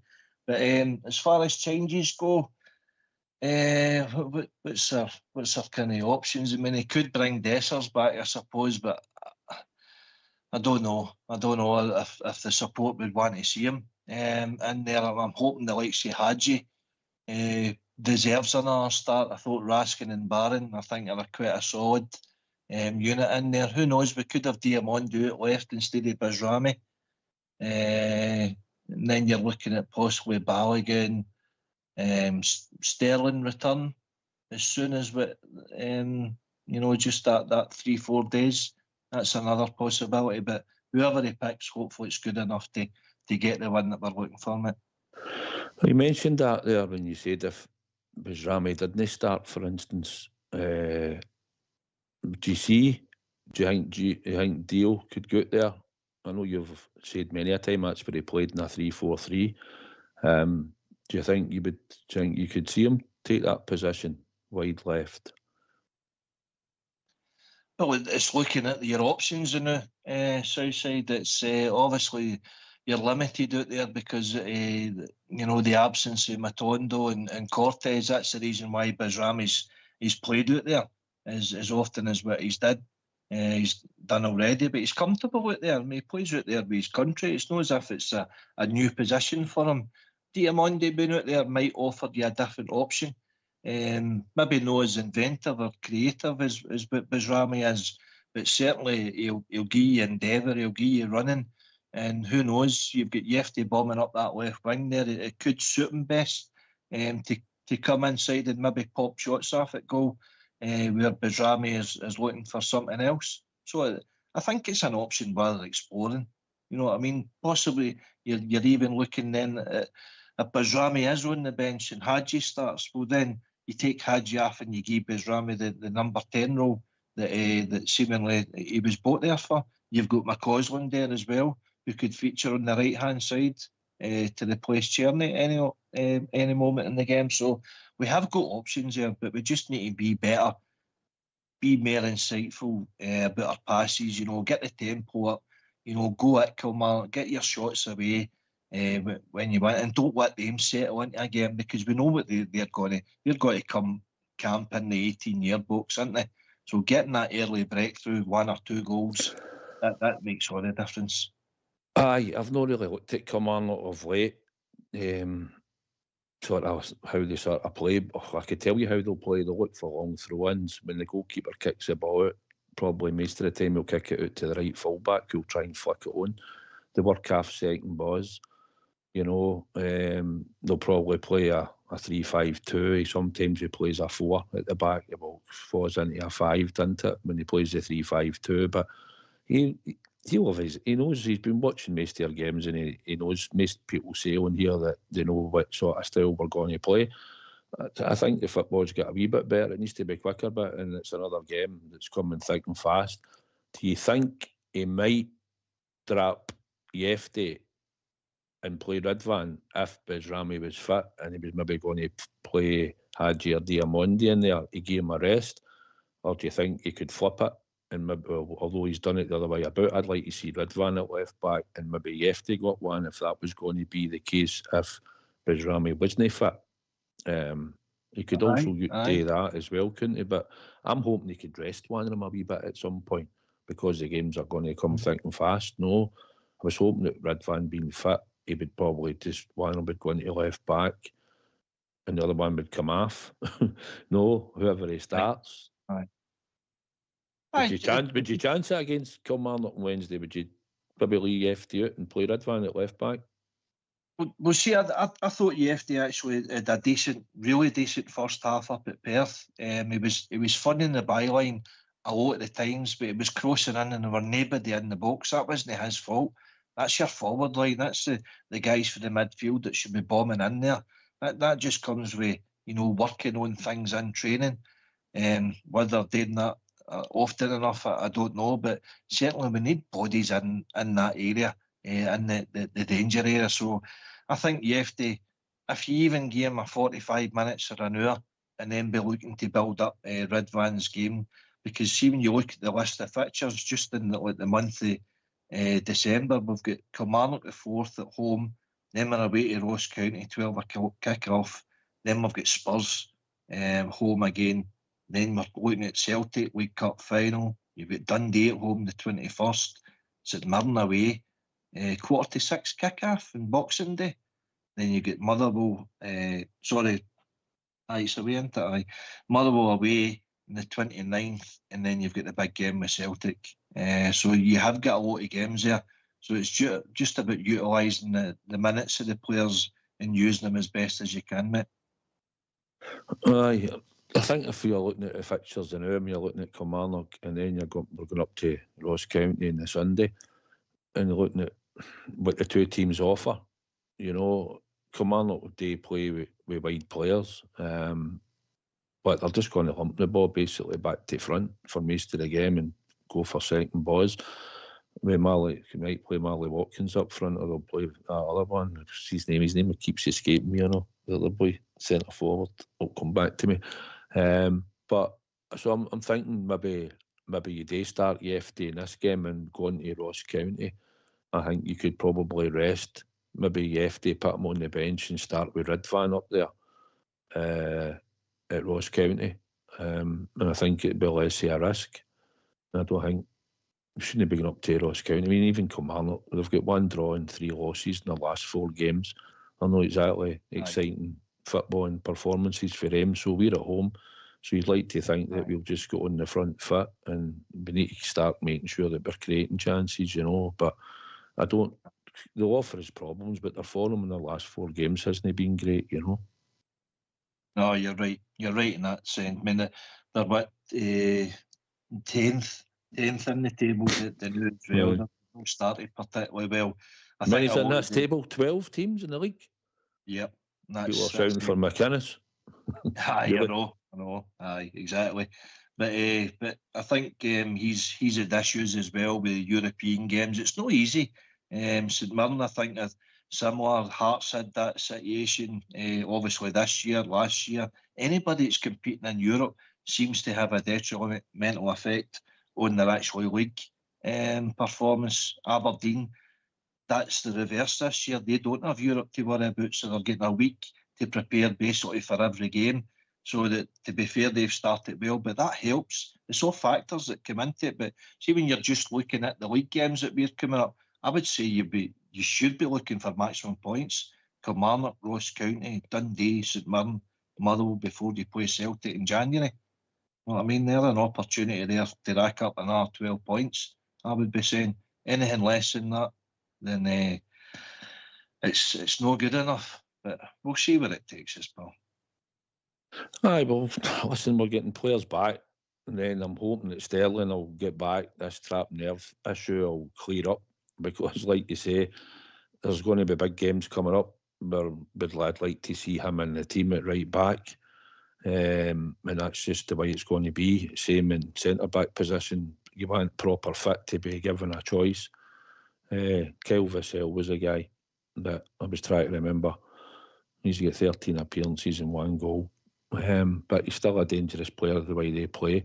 But I would just want to get the players, as many players available and fit that can play in the games. I know the European squad slightly changes, but the main one coming up is we need to get through these league games first, and then see how we cope in the Europa League at Ibrox, which will be a brilliant night when it comes along, and then the big ones at Hampden, where it's all. We've just got to hopefully have everybody fit and available. The time that we're going to have for the game and that game on the Thursday night to the Sunday's no great, but it is what it is. If you need to be successful, this is what you need to do. Go and compete. And I think we've been joined by Bill. Was that you, Bill? Yeah, it is me, yes. How are you doing tonight? Not so bad. Good, mate. What would you like to say, Bill? Obviously, I won't talk about Clements, etc., etc. We've been down that road enough. And obviously, it was great listening to John, because I'm of the same vintage. 55, 56 was my first game at Ibrox. And I'd already been to Firhill to see Aberdeen and Thistle reserves in 52, 53, and spent my life up at Firhill because I lived outside it, getting lifted over, etc., etc. Anyway, what I'd like to say is, obviously, with the AGM coming up on Thursday, and I know we're new chap isn't involved in, but I've looked at the wages for the first team, and I've looked for the expenses for the first team, and I think probably somewhere in the region of about 40, 45 million for Pinewood players. £20,000 a week average. Some are getting more, some are getting less. £10 million for Clement and all his. So we've got £64 million where wage bill was. So if we've got £20 million, 24 million spent in what? I'd like to hear somebody ask that at the AGM. And also, I think we've got to have a big call on the academy, a call on the ladies, and perhaps a call on Auchenhowie, and sell it for building and start again. Because we're getting nothing back from it all. I know, John, it's sorry, Bill. It's the academy thing. I think we've got to have an academy, because I think you've got to have it part of the Europa, UEFA's regulations and all that. And technically, we should. I think we still should have an academy, but we've got to get them into the first team, Bill, at some point. We'll get matches for them. Aye, and now, like I say, we're going up tomorrow night, and some of these boys are getting game time, but they're not getting regular games all the time. When these cups come, listen, well, we're in a hard place, aren't we? I thought when we went down the leagues, when we went back then, I thought we had a chance to rebuild, stack the money, and rebuild with players and get players out the championship and that. You could have signed Rory McAllister, you could have signed Gavin Swankie, two guys like that came and played for us, ran up the road to sign at Rangers. For nothing, and they scored goals every week at Arbroath and Peterhead. Yeah, and that young lad, he used to be at Rangers, that went to Queen of the South and scored a million goals. He was about 40 years of age. Oh, Adobe? Yep. It was Adobe. But the thing is, you're going to the game tour tomorrow night. That's the other point I wanted to bring up. I looked at all these academies over the years, like when Chris McGee was a star man abroad, got played at a tournament in Saudi Arabia or something, scored for Lingfield too the weekend. And then we had Kai Kennedy, man of the match at another tournament. And then with one of your chaps that you speak about quite highly last year was Aaron Lyle. Aaron Lyle, aye. An up-and-coming young lad, a future star, goes to Airdrie, and by all accounts, they never spoke to him the whole time he was at Airdrie. And he came in and picked up his kit and went to Morton without... He'd been at Rangers for a million years. Aaron Lyle is a really good football player. Yeah, and lots of them. On you go. And lots of these kids. And like we've got all these young lads out of contract this year. Like Zach Lofridge, Finlay Curtis, Archie Stevens, and Nesotho. But we've also got Lowry, McKinnon, Devine, and one other. These three lads alone have been at Rangers for 30 years. They played a handful of games. I know, AK. Aye, great points, Bill. We've spoken about it many times actually in here. Southside's touched on it. I know you have, yeah. Other callers that have touched on it. These are pertinent questions that should be getting asked at the AGM, to be honest with you, because it has been an Achilles heel for the club. Not just with the lack of development of the players and that's actually making the first team, but the actual expenditure, what it's costing the club. Because it's about 20 million. What it suggests. Yeah, well, Niels Coppin, I think, touched on that in a interview he done in the close season there. He felt that the pay that the B team players was on was far higher than some of the Premiership first team players were on, and that was a problem because you were framing the motivation for the players to actually make it when they were comfortable. Well, by all accounts, we'll get two lads for the B team just now. Two lads getting paid more than a couple of lads in the first team. See the thing is, Bill, Ross McCausland's contract was up at the end of that season before he get flung in with Lovelace against St Mirren. His contract was up and he was a cracking wee player. He played like a number 10 next to Aaron Lyle. And that's what he is. He's a number 10. He used to bust. He reminded me of Ian Durant watching him because he would just pick the ball up in the midfield. And know what he does? He just goes in a straight line. You know, and he goes and commits players and he can play a nice 1-2. And I watched him do it. It's at a lesser age of football, but you can see his talent and technique.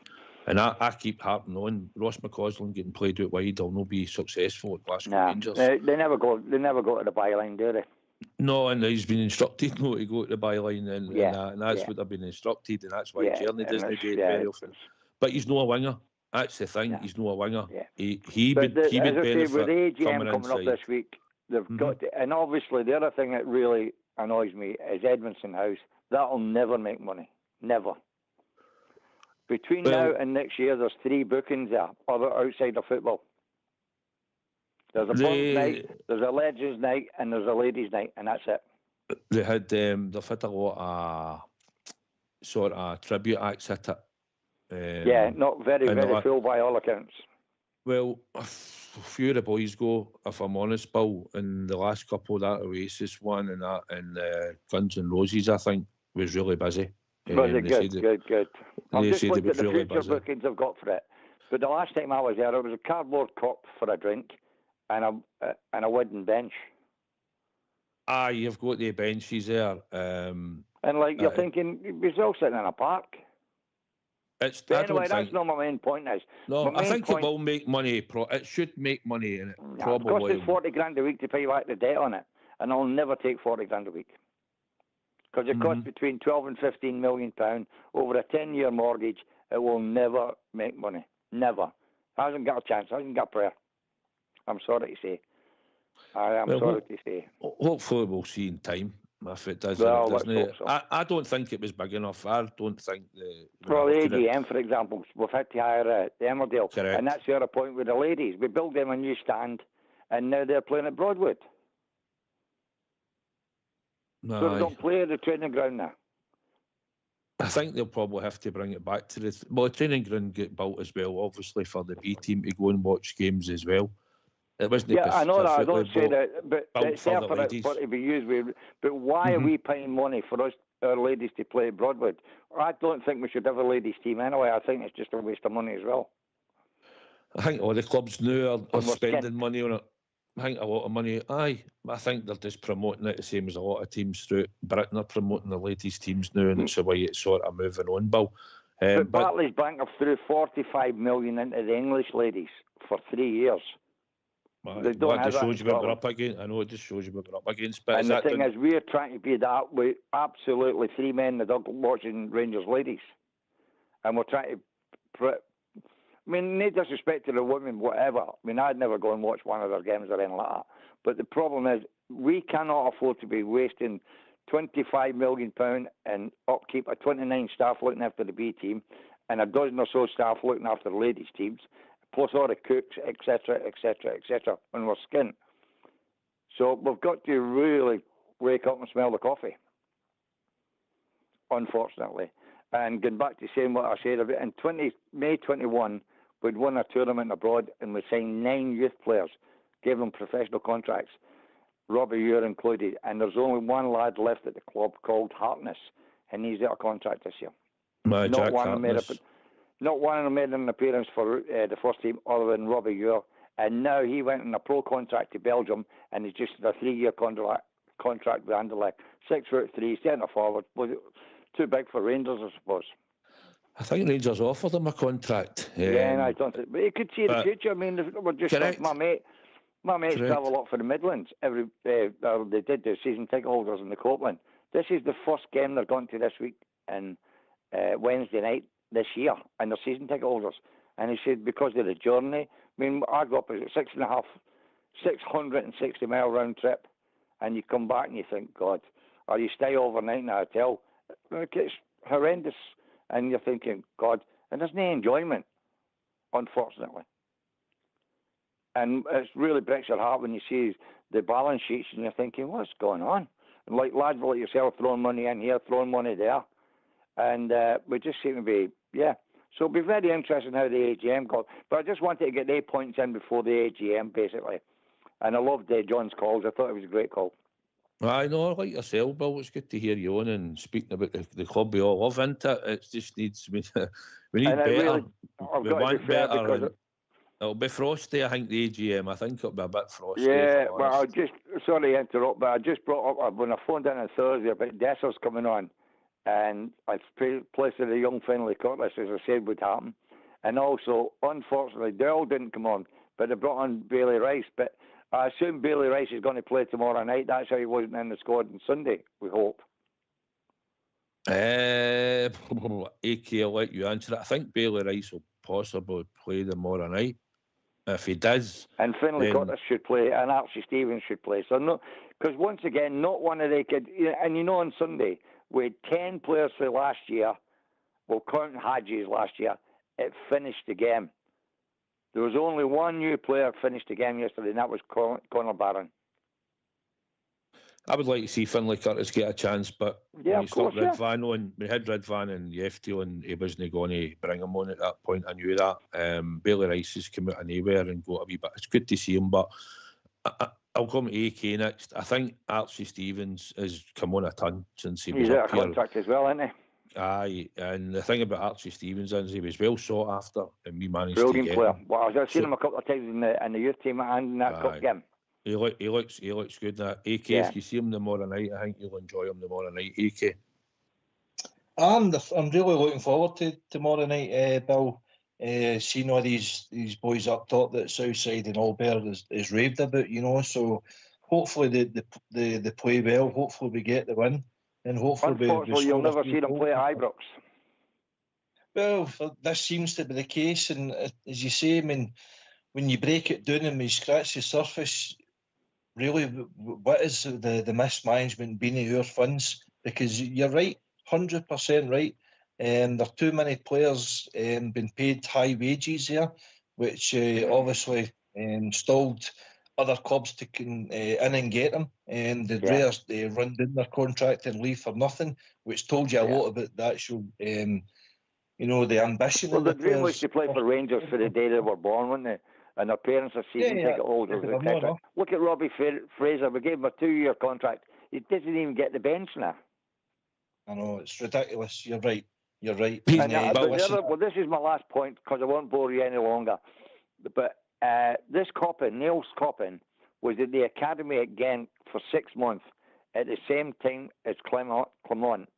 And did you hear Clement's statement when Niels Coppin joined him? And they said, he was at your academy and all the rest of it. Yeah, but our paths never crossed. He was at the same club for 6 months and his paths never crossed. And he was looking after the academy. And that will tell you how much Clement pays attention to our academy. He's been to 2 games and talks about it, but that's it, I think. The thing about it, Bill, is I'd love to see some of the boys right. I think Archie Stevens would make a difference on the right-hand side coming on for Cherny. It's just excitement, though, isn't it? Aye, when he gets the ball, he's direct. Excitement, is he? No, and as you say about Robbie Fraser's another one who's been here 12 years. He should have been getting a testimonial. He's given him a 2-year contract. Listen, against Malmo, we had Jeffy out, you had Ridvan out, and I thought, well, wee man's obviously going to get a chance. And he brings in he brought in Casemiro. No, he brought in Davis, didn't he? No, he brought in Casemiro and played left back against Malmo away, and he was outstanding. Away from home. Sorry, he brought Davis in against the Ukrainian team, didn't he? It's when Jeffy gets sent off. I'd love some of the young boys. I've said it on here before. See if we could give the boys. You just say that this is comes for the club, and you say, look, these are our academy players here, right? These are the ones that we're talking about now. Archie Stevens, I think you should. I'd love to see Archie Stevens. We'll use him as an example now. Cole McKinnon's another one, right? I like Cole McKinnon. I like Cole McKinnon as well. Player as well, by the way. And scores goals, scored goals, and with scoring goals. Nice player. Right? Cole McKinnon. So I think if you had a rule, maybe not every week, but see in this league, we should be able to play them at least 20 minutes in a game. At the end of 20 minutes to go, we should be able, against the Ross Counties, Kilmarnock, Dundee Uniteds and all that, even Hearts and Hibs at Ibrox, we should be able to bring a boy on and give him at least 20 minutes and do it repeatedly. Because they're our academy players and it's showing them they're getting a chance. Listen, Bill, they can't be good. They need to be really good or very good. Yeah, of course. Or excellent. But then again, I listen to your show all the time. And obviously I just phoned in a few times and had my little say. But the thing is, if we talk about it endless. Proper, is he any bit? Proper's 31 years of age. He's 12 years older than Leon King. He's played 10 games in Europe before he got to Rangers.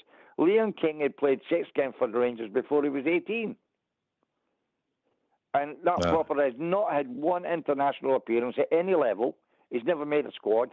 Leon King's had close on 20 games for Scotland at various levels, up to 21. Mm-hmm. Yeah, he never makes a bench now. He's been on the bench of European games, and I don't think. I'll be honest. I don't think Leon's a centre back, right? No. He's not had a chance, like you say. No. You get flung in there. AK, what's your thoughts on that? What Bill's saying? No, absolutely. I've said it myself. Even if you're, see, like say yesterday, he's looking to bring Raskin off or Barron off and give him a wee bit of rest time on the bench. Why you bringing on King then instead of Dowell, for example, or Cole McKinnon, or that's what we're kind of looking for. So you're right. I mean, talking to John earlier there, he can go back to Willie Henderson. No, I can go back as well at the same time. I mean, I actually was talking about centre half. I actually remember George Young playing as well. Well, if you saw on a wee second, they'll bring in Bob Jair. He'll be able to tell you who he used to watch back in the day. Bob Jair. That's right. Yeah, no, Bob Jair's brilliant. He's got great knowledge. Bob Jair. How you doing? How you doing, pal? Henderson, McMillan, Miller, Brandon Wilson. Yeah. Unsurpassable. Happy days. And we let them all leave for nothing. 30 grand for Ralph Brand. Wilson get released. Jimmy Miller got released. Aye, Dundee United. David Wilson was part of Origin Person transfer, wasn't he? That's right. He was part of Origin Person. The only thing Origin Person then was he did score against Celtic a couple of times. When he gave man credit. Made him a hero. But, yeah, we'd love that. We'd love that sort of somebody to score against them now, wouldn't we? Too right we would. But I love listening when you're on. You get great knowledge and etc. etc. It's good to hear. It's no despondency. Look, I'm fed up listening to despondency, media-inspired despondency about the Rangers. We had to go up there on Sunday, play 10 goalkeepers and beat them. We couldn't do it the week before, but we did it on Sunday. And we know we're not going to win the league. We know that. We're not stupid people. We know we're not going to win the league. But keep it going. The thing is, it's no use talking about the present. What was the main reason I phoned in about the AGM has been the amount of money we're going through. And consequently, if we don't make Europe next year, we'll go bankrupt. Well, we spent 106 million last year. I'm not a man of finance, but I didn't believe we'll go bankrupt. I wouldn't think so. This man's in place for to stabilise the finances. Yeah, as I say, we take the Europe money out, then we'd be in trouble. Bill, hold on, let him finish first. Sorry, beg your pardon. It's all right. Just people are listening as well, and sometimes when people are shouting in. Okay, no problem. All right. On you go, Bob. This man has been brought in for to stabilise the finances. And what he does, it remains to be seen. We don't know. And we'll certainly hope that he can do it. He can stabilise the finances. And we can unearth a couple of gems and sell them. Your business has been bad for a while, and it's now reflected in the squad. And we've just got to turn it round. The way they turned it round, to be fair, we've got to turn round the same way and try and stabilise the club, get a good squad, get gems in, and sell them on. Because any young boy knew he's not going to stay in Scottish football forever. He's going to try his trade abroad, either that or down in England. We know the way it works. We'll have to get into that mainstream as well. So I didn't believe there's a big word for you, bankrupt. I don't think we'll go bankrupt. Yeah, the financial figures. Well, I'll agree. The financial figures are no great. I'm not a man of finance. I'm a man of football. I think what we've done, AK, is we've already trimmed the wage bill, and I think there's going to be more coming off the wage bill for a lot of the players that are still left, and even ones that are actually getting a game in AK. You can see that he's been. That's how he's been instructed to cut the wage bill as many as he can, and we got rid of 16 after the wage bill and without a lot of transfer fee money coming in. But the rest of them will need to go as well, that aren't contributing, and the ones that have will need to go, AK. Aye, that's a fact. That is a fact. I mean, 16 players going out and 12 coming in for 14.1 million. It's no a massive, fee when you're talking about 12 players coming in for that sort of range of, figures that you're talking about. But when you've got figures, they were saying, I think it was over 90 million, that's what they were bringing in, but they made £17 million losses. That's where alarm bells start ringing. So you need to look to trim your wage bill even further. So the likes of your Hadji, your Matondo, your Butland, your Tavernier, Orms, Stow, you could be looking at the guys going out, and then you're looking in your squad further with experience. But as it we're not even 3 years yet for we were in Seville, and we're basically, it's only Hadji and Tavernier that's left of that entire squad. So it's a big turnaround of players. And we haven't made any money out of them. No, very few. You're right, Bassey. Billman. Only Bassey, Sakala. You know, we get bugger all if we can, and Morelos. We were expecting. Sakala's got that penalty kick and see Ramsey missing it. Yeah. But it's we go back to the same old adage: mismanagement. Can I just finish in one thing before I let other people talk? Right, on you go, Bill. The thing is, I don't see any point in covering reducing the first team wages. We've got to pay, like they're on about one that guy for Atletico Madrid, etc., etc. They're never going to come to Rangers for less than £25,000 a week, and we're never going to have a team to compete unless we pay proper. We've got to cut our cloths at the other end of we've got 39 people over 16 in the academy, 39 players, and 29 people looking after them. These are the things we've got to look at. The first team isn't a lot of quality. The reason we're not getting any quality because we don't want to pay people. Nobody's going to come to Rangers for pennies. We're Glasgow Rangers. We ain't like bottom of the league stuff, and you talk about wages. I mean, that Cordoba went to bloody Norwich rather than come to Rangers because Norwich paid them more money. Aye, centre back, aye. He went back. And that is a problem. We keep on saying we've got to get rid of Tavernier, we've got to get rid of Scott. We have got, the thing is, if you want quality, you've got to pay the dollar. It's like if you're a painter or you're a joiner, whatever you do in your profession, if you're good at your job, you want paid for it. And that's how Rangers should look at it. But we have got to make a big call everywhere else and protect the first team. So can I come in there? Just briefly. I was going to say to Bill, if you let us speak here, Bill, 8 managers in 10 years, a constant, refresh of players. The manager doesn't like the players that the previous manager went in, and then you're paying off severance fees. We're still paying for Gio, we're still paying for Beale. People want Clement sacked, so that'll be 3 managers, and then they want a new manager in. So we're going to be paying for 4 managers and a turnover of players.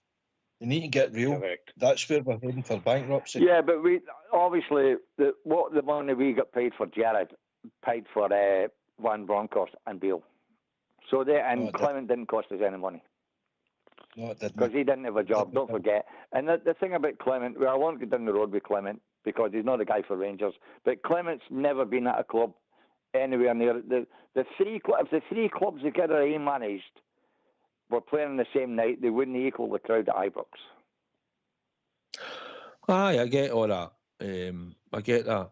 We've went from because he won titles in Belgium. He was, and yeah, also, but to be fair, listen, I don't think sometimes the football is great, Bill, either. I follow Rangers, as you know. I go and sometimes you're coming back going, that's murder to watch today. But at the end of the day, I'm hoping that maybe Raskin will kick on and Barron will kick on. He needs reinforcements. I think we need help. We need money into this. We need to get players out. Let's not be kidded. There's players sitting in there that need to go. And if we were in a better place, we'd been more successful over the last number of years. You could afford to get a cup here or there, and you could try to have bloody young boys or a couple of your young players. You know, look at it's like now with the players that were actually playing without saying, listen, I'd like to play Darren Lyle, but he's away to Morton now, but he's a cracking football player. I want Archie Stevens to get some game time. I want to see Paul Measle. I want to see somebody. No, we could pick 3, 4, 5 players out. I want to see Bailey Rice, but the pressure's on them, and these boys need to come in and be exceptional, as McCausland's finding out, you know, Bill. So that's where we're at. You know, it is where we are, and hopefully... Well, the thing is, let's hope that we can listen to the show on Wednesday night other than the Kilmarnock game and hear that a bit of success among the young lads tomorrow night and a bit of light at the end of the tunnel for hopefully, mate. Hopefully. Well, thanks for phoning in, Bill. I've appreciated it. No problem. Thanks for taking my call. As I say, I don't want to be a doom and gloom merchant, but we have got to get this money sorted out, and we can't do it. We've got to pay the first team, and we've got to save money otherwise. Right, okay, thanks very much. Okay, thanks for everybody else as well. Take care. Thanks, Bill. Night. Thank you. Bye. Thanks, Bill. Bob J. Looking forward to Wednesday night game against Kilmarnock at Ibrox. 10 goalkeepers. Mr. McInnes, the master tactician, 10 goalkeeper. To me, he'll never be a Rangers manager. I don't think so. Anyway, a lot of people disagree with me. I don't, Bob J. I agree with you. I don't think McInnes is good enough either. No. I don't think he is. He needs somebody with a better stature. No disrespect to the man, but I don't think he's going to be Rangers manager. I'm looking forward to all the games. The difference is this, boys, and it's simple. Up the road, they're bringing in money left, right and centre, bringing in transfers, bringing in the fact they can qualify for the Champions League every year, qualify for it, play the games, get a lot more money, and it can leave us behind financially. And that's the juncture we're at the moment. And until we turn that around, I'm afraid that's going to be the continuation. And it's not a nice thing you're looking forward to. I'm sure you agree with that, eh? I kind of was asked about the game on Wednesday night, but that'll take care of itself. But that's the way it is at the moment. They're miles ahead on money. Miles ahead with money. I wouldn't say they're miles ahead with... No miles ahead with a squad, but then again, so was Man City at one point, and then suddenly it just goes that's exactly right. right. And look at them, they wins and stuff. I'm not worried about us, to be honest, and we've got to, and talking about us, we've drew Fraserburgh at home in the next round of the Scottish Cup. Is that who we got? Yep, Fraserburgh. I remember being up there, you see Rangers playing AK.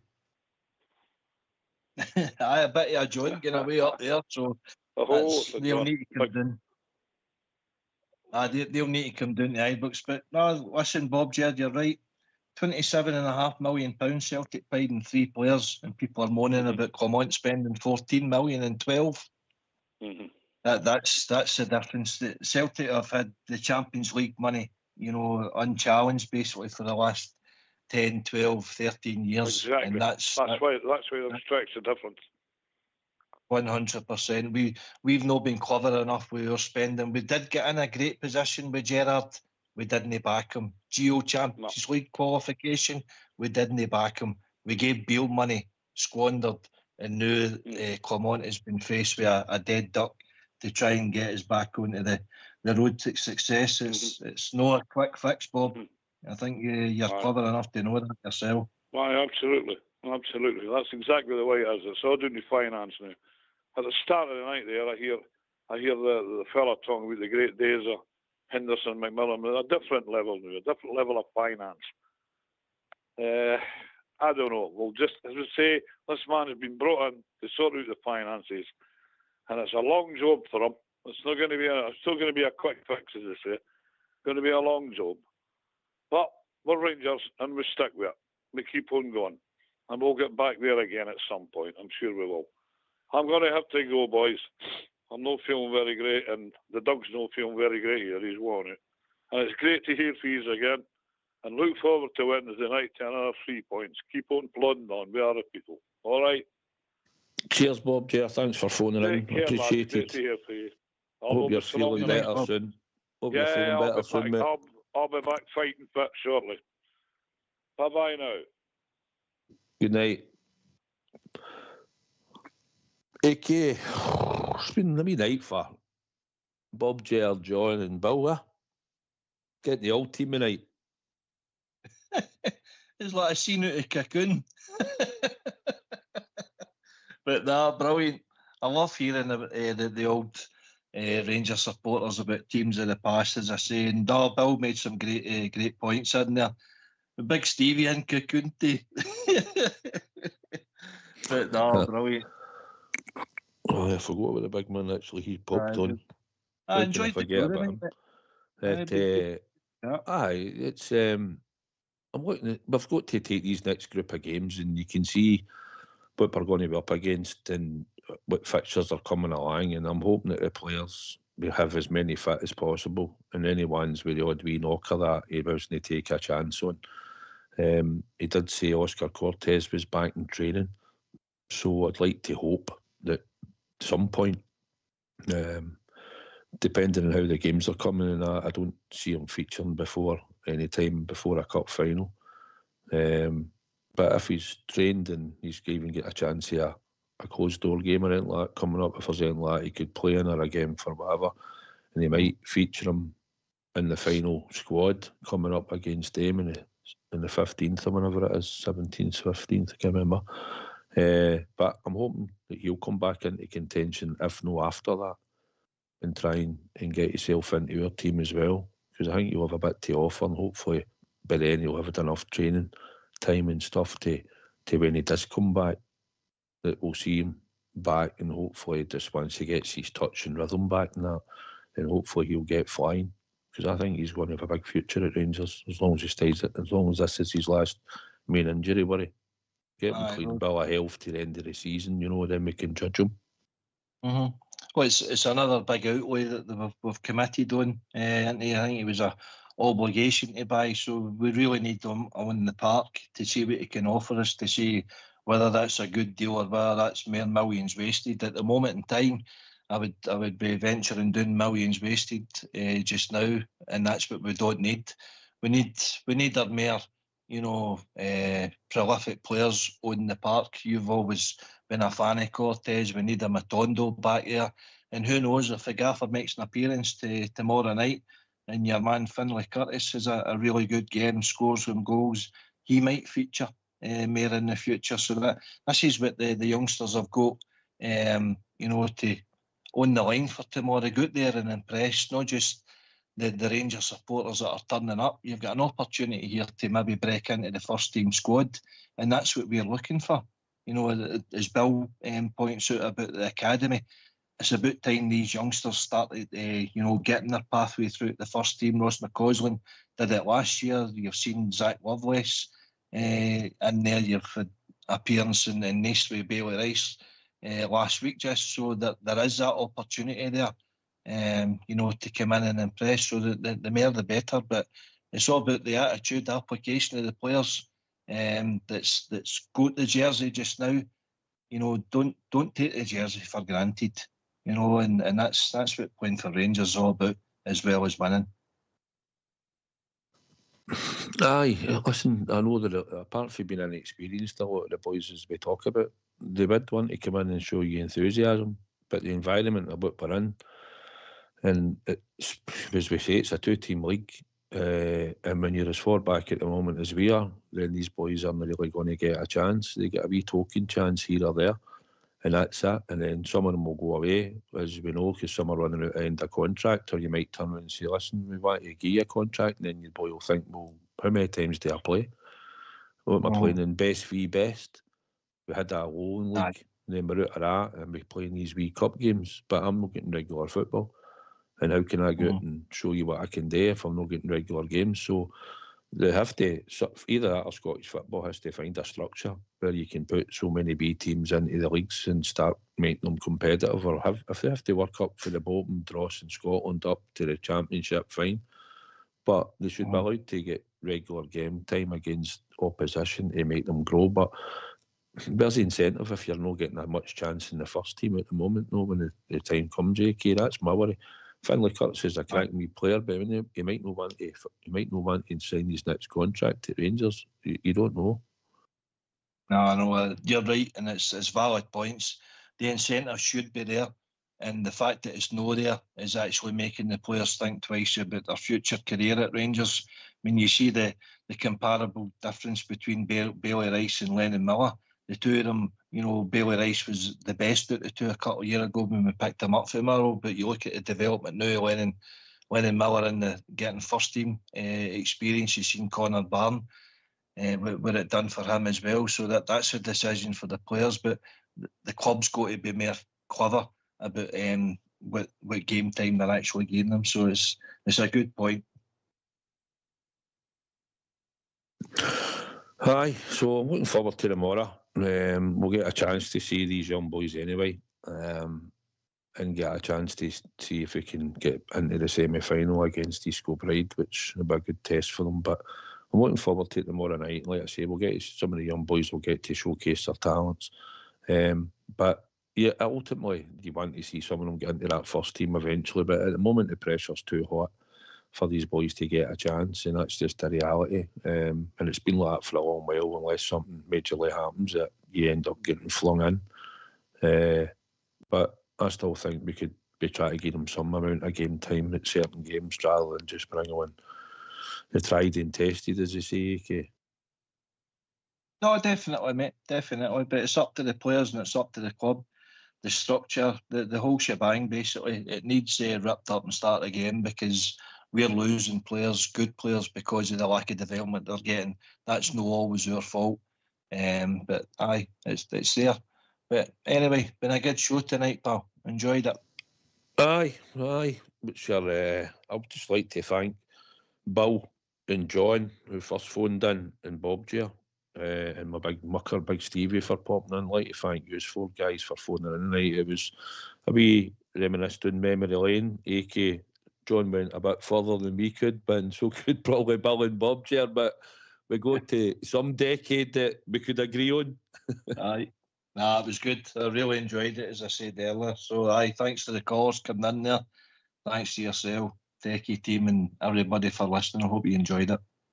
Aye, well, I'd like to thank the 4 guys, as I've just said, John, Bill, Big Stevie and Bob J, for phoning in. I'd like to thank everybody else out there listening in on YouTube and Facebook and any other social media platform for listening in and joining us tonight in the show. And thank the Techie team as always, because without them there is no show. So looking forward to Wednesday night. Tomorrow night at Lesser Hampden, and then Wednesday night you see the famous Glasgow Rangers hopefully get 3 points and carry on this win and run. So as always, thanks for joining us, and there's only one team, one crown. Take it away, Foxy boy.